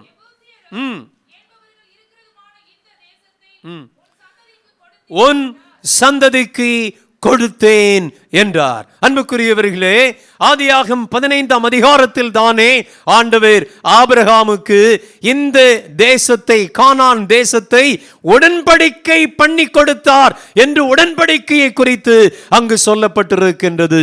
அன்புக்குரியவர்களே, நம்முடைய வாழ்க்கையிலே தரிசனம் இருக்கும் என்று சொன்னால், தரிசனம் உள்ள மக்கள் ஆண்டவருக்காய் பெரிய காரியத்தை செய்வார்கள். ஒரு சில நேரத்தில் தரிசனம் நமக்கு காணப்பட்டும் அது தாமதிக்கின்றதே என்று அநேகர் புலம்பி இனி நடக்காது என்று சொல்லி நம்பிக்கையிலே அவர்கள் தளர்வுடையவர்களாய் காணப்படுகின்றார்கள். யோசேப்பை குறித்து நாம் நன்கு அறிந்திருக்கின்றோம். யோசேப்பின் தரிசனம் என்ன? சூரிய சந்திர நட்சத்திரங்கள் எல்லாம் அவனை சாஷ்டாங்கமாய் பணிந்து கொண்டது என்று இந்த யோசேப்பின் ஒரு தரிசனம் என்று பார்க்கின்றோம். இன்னொரு தரிசனத்தை அவன் கண்டான். அறுப்பு அறுக்கும்படியாய் வயல்வெளிக்கு கடந்து செல்கின்றார்கள். அனைவரும் அறுப்பறுத்து எல்லாவற்றையும் கட்டி வைக்கின்றார்கள். யோசேப்பின் அரிக்கட்டு மாத்திரம் நிமிர்ந்து நின்றது. மற்றவைகளெல்லாம் சாஷ்டாங்கமாய் யோசேப்பின் அரிக்கட்டை வணங்கி நின்றது என்று வேதத்தில் வாசிக்கின்றோம். யோசேப்பின் தரிசனம் அனைவரும் தன்னை வணங்குவார்கள் என்று. நடந்த காரியம் என்ன? யோசேப்பு சிறையில் முதலாவதாக அடிமையாக விற்கப்பட்டான், கடைசியிலே சிறைச்சாலையில் அனுப்பப்பட்டான் என்று சொல்லி பார்க்கின்றோம். அன்புக்குரியவர்களே, 17ஆம் வயதிலிருந்து 30ஆம் வயது வரையில் 30 ஆண்டுகள் அவன் 13 ஆண்டுகள் அவன் சிறைச்சாலையில் காணப்படுகின்றான் என்று பார்க்கின்றோம். அப்படியானால் எத்தனை வயசுல இவர் எகிப்தில் போயிருக்கக்கூடும்? Maybe 14 years or 15 years. 14 வயதிலோ இல்லை என்றால் 15 வயதிலோ எகிப்திற்கு அவனை விற்றிருக்கக்கூடும். பிரியமானவர்களே, எகிப்திற்கு சென்று அவன் போத்திபாருடைய வீட்டில் இருக்கின்றதை பார்க்கின்றோம். போத்திபார் இம்மீடியட்டாக எல்லாவற்றையும் அவனுடைய கரத்தில் கொடுத்திருக்க முடியாது. இந்த எபிரேய நிமித்தமாய் தேவன் அவனையும் அவனுக்கு உண்டான எல்லாவற்றையும் ஆசீர்வதிக்கின்றார் என்று இந்த போத்திபார் கண்டு என்ன செய்கின்றான் என்றால், அவனுக்குரிய எல்லாவற்றையும் யோசேப்பின் கரத்தில் ஒப்புவிக்கின்றதை பார்க்கின்றோம். இவன் தான் சாப்பிடுகின்ற ஆகாரத்தை தவிர வேறு எதையும் குறித்து விசாரியாதிருந்தான் என்று சொல்லி பார்க்கின்றோம். நான் நினைக்கின்றேன், ஒரு அடிமை ஒரு எஜமானுடைய வீட்டில் இருப்பான் என்று சொன்னால், அவன் வந்தவுடனே அவனுக்குரிய எல்லாவற்றையும், இந்த எஜமானனுக்குரிய எல்லாவற்றையும் அடிமையின் கரத்தில் கொடுப்பதில்லை. அவனை தெளிவாக ஆராய்ந்து பார்ப்பான்.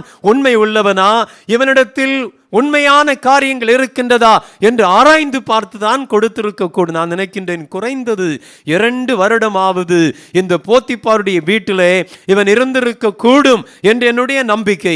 ஆம் பிரியமானவர்களே, அவன் 17ஆம் வயதிலிருந்து 30 வயது வரை 13 ஆண்டு காலம் சிறைச்சாலையில் இருக்கின்றதை பார்க்கின்றோம்.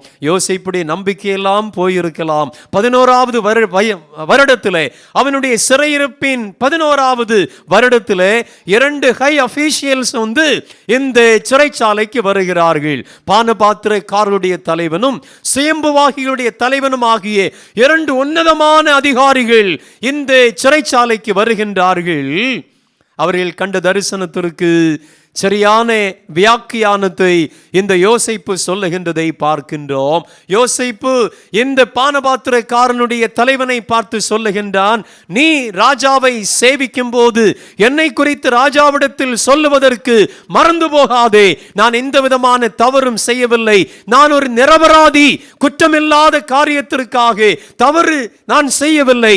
ஆனாலும் சிறைச்சாலையிலே என்னை அடைத்து வைத்திருக்கிறார்கள். என்னை குறித்து ராஜாவிடத்தில் பேசு என்று சொல்லி அனுப்புகின்றதை பார்க்கின்றோம். அன்புக்குரியவர்களே, இந்த பானபாத்திரக்காரனுடைய தலைவன் அதை மறந்து போய்விட்டான். நாட்கள் போய்விட்டது. இந்த யோசேப்புடைய தரிசனம் நிறைவேறக்கூடிய காலம் குறிக்கப்பட்டது. இப்போது யாருக்கு தூக்கம் வரவில்லை? ஆண்டவர் எகிப்தின் ராஜாவாகிய பார்வோனுடைய தூக்கத்தை கலைத்து விட்டார் என்று பார்க்கின்றோம். ஹல்லேலூயா. ஒருவேளை நான் நினைக்கின்றேன், இந்த பானபாத்திரக்காரனுடைய தலைவன் இந்த எகிப்தின் தலைவனிடத்தில் போய் சொல்லி இருப்பான் என்று சொன்னால், இவ்வளவு உண்மை உடையவனா, இவ்வளவு ஒரு தவறு செய்யாத ஒரு மனிதனை நாம் அடைத்து வைத்திருக்கின்றோமா?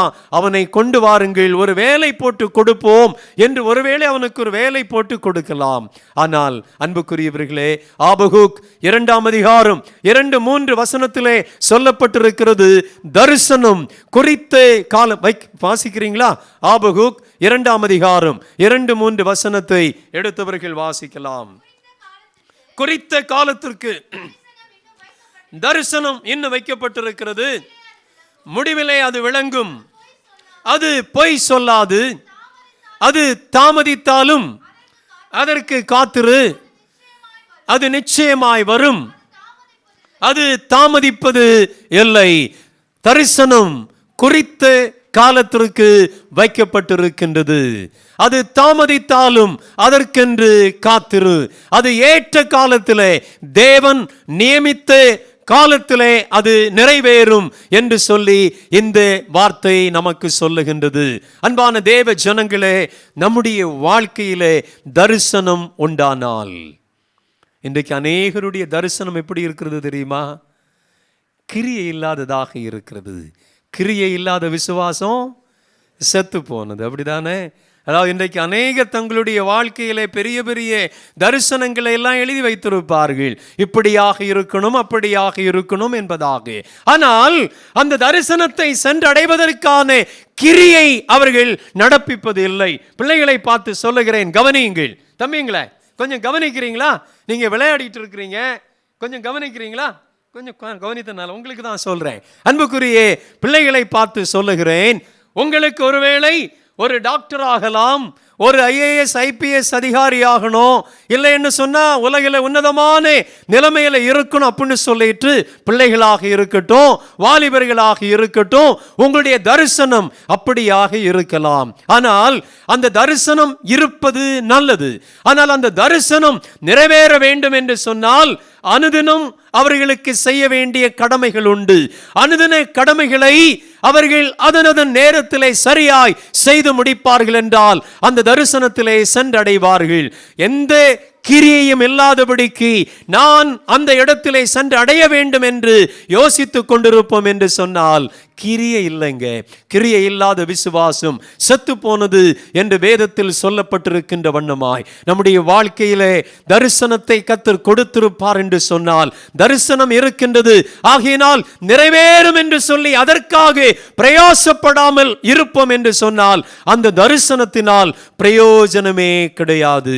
தரிசனம் குறித்த காலத்திற்கு வைக்கப்பட்டிருக்கிறது. ஒருவேளை அது தாமதிக்கலாம், தாமதிக்கின்றது என்று அந்த நம்பிக்கை விட்டு பின்வாங்கி செல்வோம் என்று சொன்னால், அதற்கான பிரயாசத்தை எடுக்கவில்லை என்று சொன்னால் நிச்சயமாய் சென்று சேர வேண்டிய இடத்திலே சென்றடைய முடியாது என்பதில் எந்த சந்தேகம் இல்லை.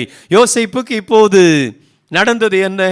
ஆண்டவர் குறித்த நாளிலே குறித்த இடத்திலே அவனை கொண்டு செல்வதற்கான வேளை வந்தபோது ஆண்டவர் எகிப்தின் மன்னனாகிய பார்வோனுடைய தூக்கத்தை கலைத்தார் என்று சொல்லி பார்க்கின்றோம். வேதத்திலே வாசிக்கின்றோம், அவன் சவரம் பண்ணிக்கொண்டு அவனுடைய சிறை வஸ்திரங்கள் எல்லாவற்றையும் மாற்றிவிட்டு சவரம் பண்ணிக்கொண்டு இந்த பார்வோனுக்கு முன்பதாக நிறுத்தப்படுகின்றான். ஒரு சில நிமிடங்களில் சிறைச்சாலையில் இருந்த கைதி இந்த எகிப்து தேசம் அனைத்திற்கும் பிரைம் மினிஸ்டராக ஆண்டவர் மாற்றினார். அல்லேலூயா, அல்லேலூயா. தரிசனம் குறித்து காலத்திற்கு வைக்கப்பட்டிருக்கிறது. தரிசனம் உடையவர்கள் அசாதாரணமான காரியத்தை செய்வார்கள். இன்றைக்கு உங்களை பார்த்து சொல்லுகிறேன், உங்களுக்கென்று தரிசனத்தை எழுதி வைத்துக் கொள்ளுங்கள். கடந்து ஓடுகின்றவர்கள் வாசிக்கும்படியாய் அந்த தரிசனத்தை நீ பலகையிலே தீர்க்கமாய் வரை, அது குறித்த காலத்திற்கு வைக்கப்பட்டிருக்கின்றது என்று வேதத்தில் வாசிக்கின்றோம். தரிசனமுடையவர்கள் அசாதாரணமான காரியத்தை செய்வார்கள். இன்றைக்கு பட்டம் பெறுகின்ற அன்பு சகோதரிகளை பார்த்து சொல்லுகிறேன், நீங்கள் பணி செய்யும்படியாக தெரிந்தெடுக்கப்பட்டிருக்கின்ற பணிக்களம் ஒருவேளை நீங்கள் எதிர்பார்க்கின்ற விதத்தில் எளிதாக இல்லாமல் காணப்படலாம். மேபி இட் இஸ் எ பேரன் லேண்ட், அது ஒரு கடினமான தரிசு நிலமாய் காணப்படலாம்.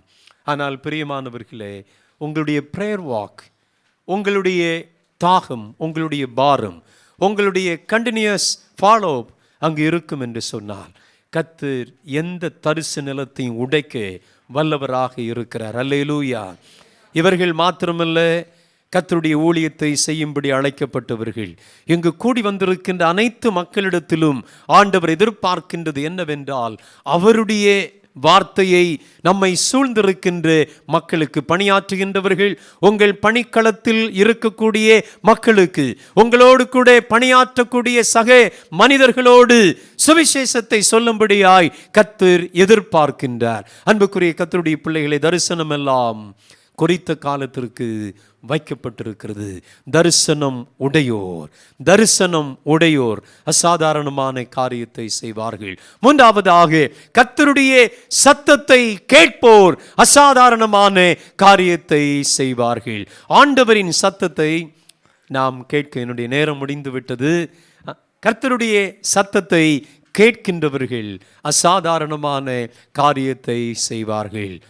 யாத்திராகமம் 3 அதிகாரம் 1-2 வசனத்திலே வாசிக்கும் போது, இந்த மோசையை குறித்து பார்க்கின்றோம். மோசே ஓரேப் என்று சொல்லக்கூடிய பர்வதம் மட்டும் வந்தான் என்று சொல்லி பார்க்கின்றோம். முட்செடி அது பற்றி எரிந்து கொண்டிருந்தது. இந்த அற்புத காட்சியை பார்ப்பேன் என்று அருகாமையில் இந்த மோசே கடந்து வருகின்றதை பார்க்கின்றோம். அவன் கிட்டே வருகிறதை கர்த்தர் கண்டார் என்று சொல்லி பார்க்கின்றோம். அன்புக்குரியவர்களே, ஆண்டவர் அந்த வசனத்தை ஒருக்க வாசிங்களே. அவன் பார்க்கும்படி கிட்டே வருகின்றதை கர்த்தர் கண்டார். முட்செடியின் நடுவிலிருந்து தேவன் அவனை நோக்கி மோசே மோசே என்று கூப்பிட்டார் என்று சொல்லி பார்க்கின்றோம். அன்புக்குரியவர்களே, இங்கு பார்க்கின்றோம் நம்மை யாரும் பார்க்கல அப்படின்னு சொல்லிட்டு யோசித்துட்டு இருக்கிறோம். தாவீது சொல்லும் போது, நான் வானத்திற்கு ஏறினால் நீர் அங்கே இருக்கிறீர், விடியற் காலத்து செட்டையில் அடித்து பறந்து சமுத்திரத்தின் கடையாந்திரத்திலே போய் தங்கினாலும் அங்கேயும் உம் வலக்கரம் என்னை தொடர்ந்து பற்றி கொண்டிருக்கிறது. உமது ஆவிக்கு மறைவாய் நான் எங்கே போவேன்? இன்றைக்கு உங்களை பார்த்து சொல்லுகிறேன், நம்மை கர்த்தர் நன்றாய் அறிந்திருக்கிறார். நம்முடைய செயல்கள் ஒவ்வொன்றையும் ஆண்டவர் அறிந்திருக்கிறார். ஒருவேளை போதகர் பார்க்கவில்லை, நம்முடைய குடும்பத்தோர் பார்க்கவில்லை, அக்கம் பக்கத்தினர் என்னை காணவில்லை என்ற எண்ணம் ஒருவேளை காணப்படலாம். அன்புக்குரியவர்களே, தாவீது சொன்னதை யோசித்து பாருங்கள்.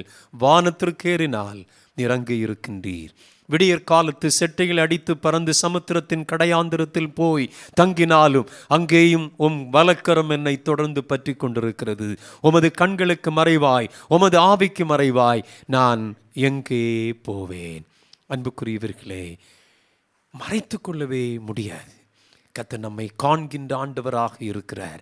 காலம் கடைசி நாம் எப்போது பார்த்து கொண்டிருக்கின்ற அனைத்தும் கடைசி நாட்களில் நடக்கக்கூடியவைகள் என்ன என்று சீஷர்கள் இயேசுவிடத்தில் கேட்டபோது இயேசு ஒவ்வொரு காரியத்தையும் அவர்களுக்கு சொல்லுகின்றதை பார்க்கின்றோம். அப்பேற்பட்ட ஒரு கடைசி காலத்தில் நாம் கடந்து வந்திருக்கின்றோம். கர்த்தருடைய சத்தத்தை கேட்பதற்கு நாம் தகுதியுடையவர்களாய் நம்மை மாற்றிக்கொள்ள வேண்டும். இந்த மோசேயை பார்க்கும்போது இந்த அற்புத காட்சியை காண்பேன் என்று இந்த எரிகின்ற முட்செடியின் அருகாமையில் கடந்து வருகின்றதை கர்த்தர் கண்டார் என்று சொல்லி பார்க்கின்றோம்.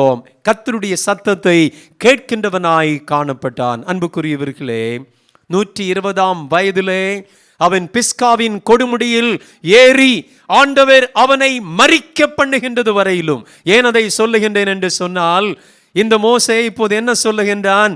நான் என்னுடைய கண்களுடைய பார்வை மங்கி போகவில்லை, என்னுடைய சரீரத்தில் பலன் குன்றி போகவில்லை, நான் பலமிக்கவனாய் காணப்படுகின்றேன் என்று சொல்லுகின்றதை பார்க்கின்றோம். இந்த பலத்தோடு தான் பிஸ்காவின் முடியிலே அவன் கடந்து சென்றான் என்று சொல்லி பார்க்கின்றோம்.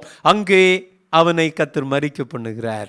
நான் ஏன் இதை சொல்லுகின்றேன் என்று சொன்னால், ஒருவேளை யோசுவாவோடு ஆண்டவர் சொன்ன அந்த காரியத்தை மோசையை அந்த யோர்தானுக்கு முன்பதாக நிறுத்தி, நீ என்ன செய், 3 நாளைக்குள்ளே யோர்தானை நீங்க கடந்து போவீங்க அப்படின்னு சொல்லி இருந்தா, மோசையை போன்ற பெரிய ஆட்கள் கிடையாது. மோசையை குறை சொல்லுகின்றேன் என்று யோசிக்காதீர்கள். மோசையை போன்ற ஒரு நல்ல லீடர் எழும்பினதே இல்லை பிரியமானவர்களே. ஆனால் காரணம் என்ன தெரியுமா? ஒரு சில நேரத்தில் நம்ம நம்பிக்கை இல்லாம, நம்முடைய விசுவாசம் இல்லாமையின் காரணத்தினால், இல்லை என்றால் முறுமுறுக்கின்ற காரணத்தினால் அநேக நன்மைகளை நாம் இழந்து விடுகின்றோம். நான் நினைக்கின்றேன், ஒருவேளை இந்த மோசையோடு ஆண்டவர் இந்த யோசுவாவுக்கு சொன்ன அதே காரியத்தை சொல்லி இருப்பாரானால் ஒருவேளை கேள்வி கேட்டிருக்கலாம், கேள்வி கேட்டிருக்கக்கூடும். ஆனால் யோசுவா எந்த கேள்வியும் கேட்கவில்லை. ஆண்டவர் சொன்னதை அப்படியே பிடித்து கொண்டார் என்று சொல்லி முதலாவதாக நான் சொன்னேன், கர்த்தரின் வார்த்தையை அப்படியே பிடித்து கொள்ளுகின்றவர்கள் அசாதாரணமான காரியத்தை செய்வார்கள். இரண்டாவதாக, தரிசனம் உடையோர் அசாதாரணமான காரியத்தை செய்வார்கள். மூன்றாவதாக, கர்த்தரின் சத்தத்தை கேட்கின்றவர்கள் அசாதாரணமான காரியத்தை செய்வார்கள். மோசே இந்த வனாந்திரத்தில் 3ஆம் அதிகாரம் 2ஆம் வசனத்தில் ஓரே பர்வதத்திலே ஆண்டவருடைய சத்தத்தை கேட்கின்றான். அவன் 120வது வயதிலே பிஸ்காவின் முடியிலே கடந்து போகின்ற வரையிலும் ஆண்டவருடைய சத்தத்தை கேட்டுக்கொண்டே இருந்தான். கடைசியாக பாரம் சுமக்கின்றவன் பெரிய காரியத்தை செய்வார்கள். பாரம் சுமக்கின்றவர்கள், இது விளக்க நேரம் இல்லை அன்புக்குரியவர்களே. நம்முடைய வாழ்க்கையில் பிறருடைய பாரத்தை நம்முடைய பாரமாய் எடுத்துக்கொண்டு அதை சுமப்பதற்கு நாம் ஆயத்தமாக வேண்டும். மோசே என்ன சொல்லுகிறார்? என்னாகமம் 11ஆம் அதிகாரத்தில், இந்த பாரம் எனக்கு சுமக்க முடியாத பெரிய பாரமாக இருக்கிறது, நான் செத்தால் நலமாக இருக்கும் என்று மோசே ஆண்டவரோடு கூட கேட்கின்றதை பார்க்கின்றோம். நான் நினைக்கின்றேன், மோசே கானானுக்கு பிரவேசிக்க முடியாத காரியம் என்ன தெரியுமா? என்னாகமம் 11ஆம் அதிகாரம் 11லிருந்து நீங்க தொடர்ந்து வாசித்து பார்த்தீங்கன்னா, செத்து போனால் நலமாக இருக்கும், என்னை எடுத்து போடும் என்று கேட்கின்றதை பார்க்கிறோம். வாழ்க்கையில கஷ்டங்கள் உண்டு, பாடுகள் உண்டு, வேதனைகள் உண்டு. பாடுகள் எல்லாம் வாழ்க்கையில் தேவன் வைத்திருக்கின்றதான ஒரு பகுதி. அப்போஸ்தலர் 20ஆம் அதிகாரம் 22ஆம் வசனத்திலிருந்து வாசிக்கும் போது அங்கு பவுலடியார் சொல்லுகின்றதை பார்க்கின்றோம். அந்த வசனத்தை வாசித்து முடிக்கலாம். அப்போஸ்தலர் 20:22 என்று நினைக்கின்றேன். வாசித்து முடிப்போம். சீக்கிரமாக யாராவது வாசிக்கிறீங்களா? எப்பொழுதும் நான் ஆவியிலே கட்டுண்டவனாய் எருசலேமுக்கு போகிறேன். அங்கே எனக்கு நேரிடும் காரியங்களை அறியேன்.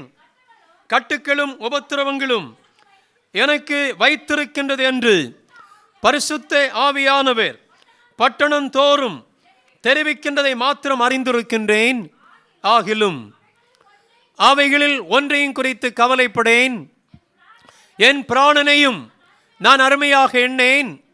என் ஓட்டத்தை சந்தோஷத்தோടെ முடிக்கவும் தேவனுடைய கிருபையின் சுவிசேஷத்தை பிரசங்கம் பண்ணும்படிக்கு நான் கர்த்தராகிய இயேசுவினிடத்தில் பெற்ற ஊழியத்தை நிறைவேற்றவுமே விரும்புகின்றேன். கட்டுக்களும் உபத்திரவங்களும் எனக்கு வைக்கப்பட்டிருக்கிறது என்று பரிசுத்த ஆவியானவர் பட்டணம் தோறும் என்னிடத்தில் சொல்லிக் கொண்டிருப்பதை மாத்திரம் நான் அறிந்திருக்கின்றேன். ஆகிலும் இவைகளை குறித்து எனக்கு எந்த விதமான பிரச்சனையும் கிடையாது. தேவனிடத்திலிருந்து, கர்த்தராகிய இயேசு கிறிஸ்துவிடத்திலிருந்து பெற்ற ஊழியத்தை நிறைவேற்ற வாஞ்சிக்கின்றேன். புறப்பட்டு செல்லுங்கள், சகல ஜாதியாரையும் சீஷராக்குங்கள், பிதா குமாரன் பரிசுத்த ஆவியின் நாமத்தினாலே அவர்களுக்கு ஞான ஸ்நானம் கொடுங்கள். அவர் கட்டளையிட்ட யாவையும் அவர்கள் கை கொள்ளும்படிக்கு அவர்களுக்கு உபதேசம் பண்ணுங்கள். கர்த்தரின் கரம் உங்களோடு இருந்து உங்களை நடத்துவதாக. ஆமென்.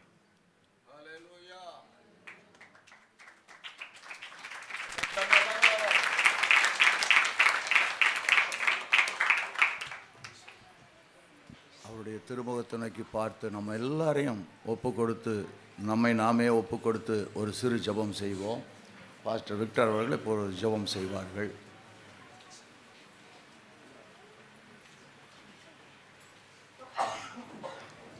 ஜெபிப்போம்.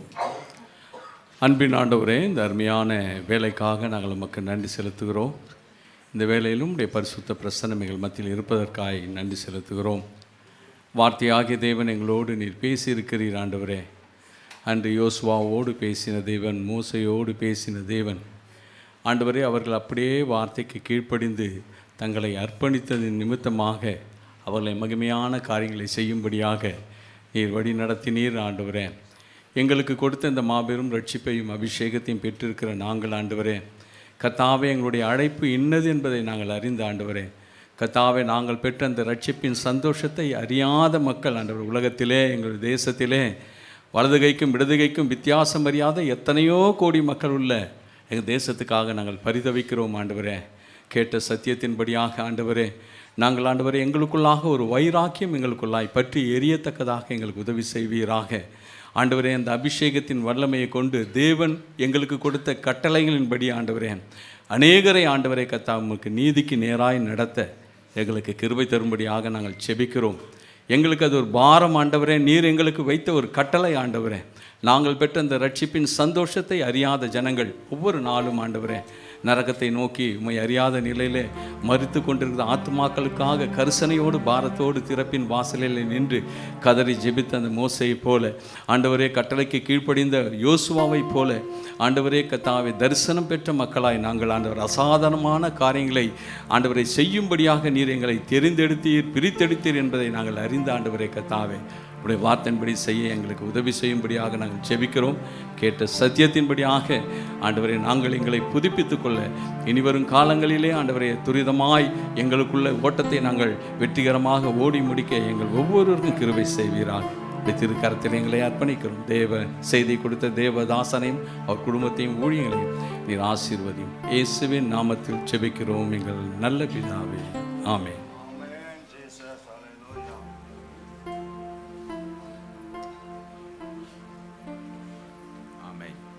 Praise the Lord. Hallelujah. கர்த்தருடைய பரிசுத்த நாமம் மகிமைப்படுவதாக. நாம் மிகவும் ஒரு முக்கியமான நேரத்துக்கு நேராக நாம் வந்திருக்கிறோம். கடந்த ஓராண்டு இந்த ஐசிடியின் மூலமாக பாடங்களை கற்று வயல் பிரதேசத்தில் கர்த்தருக்காக ஊழியத்தை செய்து இந்த நாளிலே பட்டம் பெறும் வந்திருக்கான அருமையான சகோதரிகள் 10 பேர் நம்முடைய மத்தியில் இருக்கிறார்கள். அவர்களுக்கு இப்பொழுது கூட நாம் பட்டத்தை நாம் அளிக்க இருக்கின்றோம். எனவே இது அற்புதமான நேரமாக இருக்கிறது. நம்முடைய மத்தியிலே பட்டத்தை கொடுக்கும்படியாய் நம்முடைய சவுத் சோன் சேவா பாரத்தினுடைய சவுத் சோன் என்பது தமிழ்நாடு, கேரளா, பாண்டிச்சேரி, அந்தமான் இந்த 4 மாநிலங்களையும் பொறுப்பாக நடத்தி எங்களுக்கு நாங்கள் ஏரியா மேனேஜர் என்று சொல்லி சபாபாரத்தில் நாங்கள் அழைக்கின்றோம். அந்த சபாபாரத்தினுடைய ஏரியா மேனேஜராய் நம்முடைய மத்தியில் வந்து கர்த்தருடைய மகிமையான வார்த்தையை கொடுத்து இன்றைக்கு அமர்ந்திருக்கிற அருமையான ஜஸ்டின் மணி சாரை நான் ஆண்டவருக்காக ஸ்தோத்திரம் செலுத்துகிறேன். அவருக்கு பலவிதமான அலுவல் இருந்த போதிலும் விசேஷமாக இந்த நாளில் அவருக்கு மிகவும் மிகவும் முக்கியமான ஒரு நாள். ஆனாலும் நம்முடைய அழைப்புக்கு இணங்கி இன்னைக்கு நம்முடைய மத்தியில் வந்து கர்த்தருடைய வார்த்தையை கொடுத்திருக்கிறாரு. மாத்திரமல்ல, பட்டம் வரப்போதான தம்முடைய பிள்ளைகளுக்கு பட்டத்தை அளித்து ஆமென் அவர்களுக்காக ஜெபிக்க முடியாத நல்ல ஒரு தருணத்தை கர்த்தர் ஏற்படுத்தி கொடுத்த கர்த்தரை ஸ்தோத்திரிக்கிறேன். அவர்கள் நம்முடைய மத்தியில் இருப்பது மிகுந்த மகிழ்ச்சி. இப்பொழுதும் பட்டத்தை பெற்றுக்கொள்ளக்கூடியதான அருமையான சகோதரிகள் உங்கள் யாவரும் நீங்கள் எழுந்திருக்கும்படி உங்களை அன்பாய் கேட்டுக்கொள்கிறேன். சீக்கிரமாக நாங்கள் முடிச்சிருவோம். 5-6 நிமிடங்களில் இது முடிவடையும். நீங்கள் அவசரப்பட வேண்டாம். நான் அவர்களுடைய பெயர்களை வாசிக்கும் பொழுது அவர்கள் முன்பாக வந்து தங்களுடைய பட்டத்தை பெற்றுக்கொள்வார்கள். பட்டத்தை நம்முடைய ஐயா செல்லத்துறை ஐயா அவர்களும் ரெவரண்ட் ஜஸ்டின் மணி ஐயா அவர்களும் வழங்குவார்கள். இப்பொழுதும் கூட மதிப்பிற்குரிய ஐயா சேவா பாரத் இயக்குநர்கள் எனக்கு அளித்திருக்கிற அதிகாரத்தின்படியும் வேதாகம ஆசிரியர்கள் மற்றும் ப்ராஜெக்ட் ஃபெசிலிட்டேட்டர் கொடுத்த பரிந்துரையின் பேரிலும் கீழ்கண்ட மாணவிகள் தங்கள் 1 வருட டிப்ளமோ இன் கம்யூனிட்டி டிரான்ஸ்ஃபர்மேஷன் பயிற்சியை வெற்றிகரமாக முடித்திருப்பதால் நிகழும் தேவனுடைய ஆண்டு 2024 பிப்ரவரி மாதம் 18ஆம் தேதியை தங்களுடைய கரங்களில் பட்டத்தை பெற்றுக்கொள்ளும்படி பரிந்துரை செய்கின்றேன்.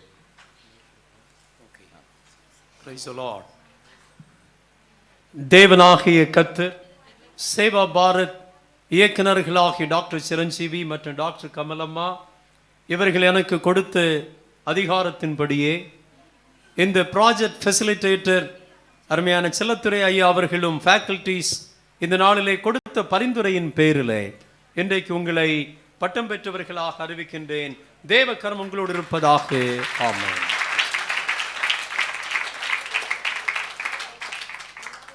சகோதரி தனலட்சுமி,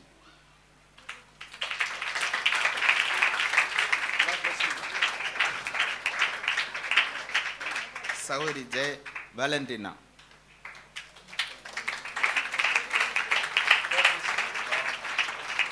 சகோதரி டி தீபா,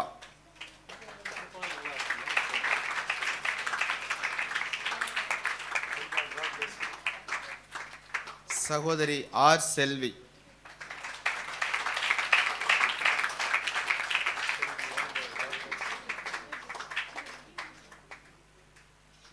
சகோதரி பானு கலிதா,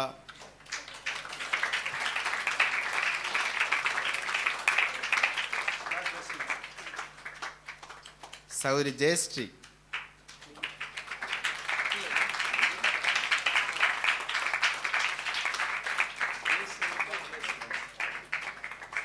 சகோதரி பிரேமிலா.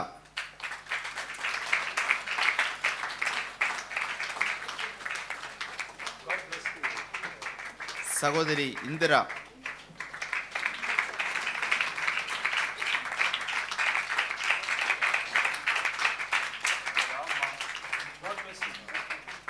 சகோதரி லலிதா.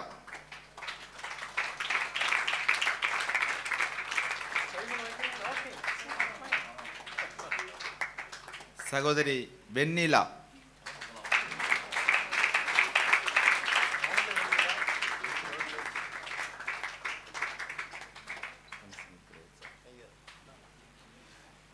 பட்டம் பெற்றதான அருமை சகோதரிகளுக்கு இப்பொழுது அர்ப்பணிப்பின் ஜெபத்தை கமிஷனிங் பிரேயர் நம்முடைய ஐயா சிலதுரை ஐயா அவர்கள் ஜெபிப்பார்கள்.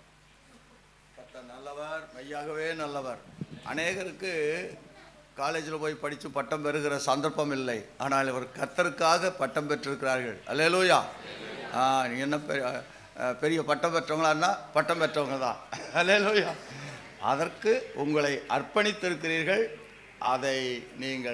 இதை நீங்கள் அறிந்திருக்கிறபடியால் இதை செய்வீர்களானால் பாக்கியவான்களாயிருப்பீர்கள். அதனாலே பட்டமானதுக்கு பிற்பாடு முன்னால் செய்த ஊழியத்தை விட பின்னால் அதிகமாக செய்ய வேணும். கர்த்தர் உங்களை ஆசீர்வதிப்பாராக. ஒரு சிறு ஜெபம் செய்வோம். நல்ல பிதாவே, உம்முடைய திருநாமத்தை நாங்கள் நன்றியோடு துதிக்கிறோம். உம்முடைய அளவில்லாத கிருபைக்காக தயவுக்காக நாங்கள் உமக்கு நன்றி சொல்லி உம்முடைய நாமத்தை மகிமைப்படுத்துகிறோம். நீர் எத்தனை நல்லவர் தேவனே. உமது அனந்த கிருபையினால் நீர் விட்டு போன ஊழியத்தை செய்யும்படிக்கு நீர் அன்றைக்கு எப்படி உம்முடைய ஆண்டவரே அப்படியே சீசர்களை நியமித்து விட்டு போனீரோ அதுபோல இந்த நாளிலும் பரிசுத்த ஆவியானவர் இந்த 10 பேரை கர்த்தாவே அப்படியே இந்த ஆண்டிலே ஆண்டவர் இந்த சபையின் மத்தியிலே அவர்களை பிரதிஷ்டை பண்ணி வைக்கிறோம். கர்த்தர் கிருபையாய் அவர்களோடு இருந்து ஆண்டவரே அவர்களுடைய வாயின் வார்த்தைகளிலால் கர்த்தாவே ஜனங்கள் ரட்சிப்பின் செய்தியை கேட்டு ஆண்டவரே அதற்கு ஒப்பு கொடுக்கவும் உம்முடைய நாமத்தை ஆண்டவா பற்றி கொண்டு நீர் ஆண்டவரை ஆயத்தம் பண்ணி வைத்திருக்கிற ரட்சணியத்தை கண்டுபிடிக்கிறதுக்கு உதவி செய்ய வேண்டும் என்று ஜெபிக்கிறோம். ஆத்துமாக்கள் ரட்சிக்கப்படவும், ஞானஸ்நானம் பெறவும், சபையில் சேர்க்கப்படவும், சபையில் வளர்ந்து கர்த்தா உம்முடைய வருகைக்கு ஆயத்தப்படவும் ஜனங்களை தாரும், ஆசீர்வதியும். ஆண்டவரே இந்த நாளிலே பட்டம் பெற்ற ஒவ்வொருவரையும் தனித்தனியாய் பெயராய் நீர் அபிஷேகித்து விசேஷமாய் ஆசீர்வதியும். கிருபை தொடர்ந்து கூட இருக்கட்டும்.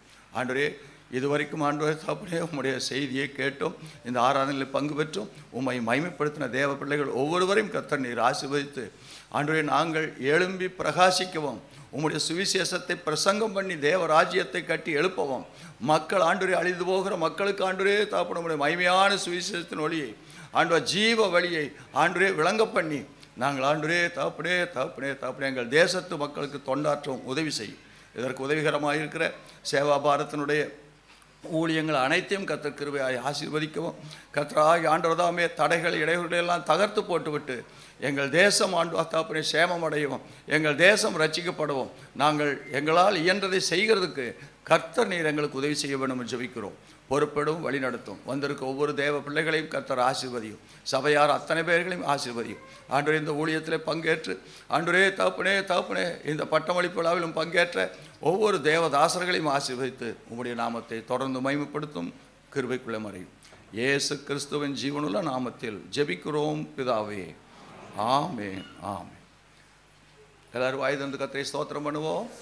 சோத்ரம் சோத்ரம் சோத்ரம் சோத்ரம் சோத்ரம் சோத்ரம் சோத்ரம் சோத்ரம் சோத்ரம் சோத்ரம். சேர்ந்து சொல்லுவோம். என் ஆத்துமாவே கர்த்தரை ஸ்தோத்தரி, என் முழு உள்ளமே ஒரு பரிசுத்த நாமத்தை ஸ்தோத்தரி.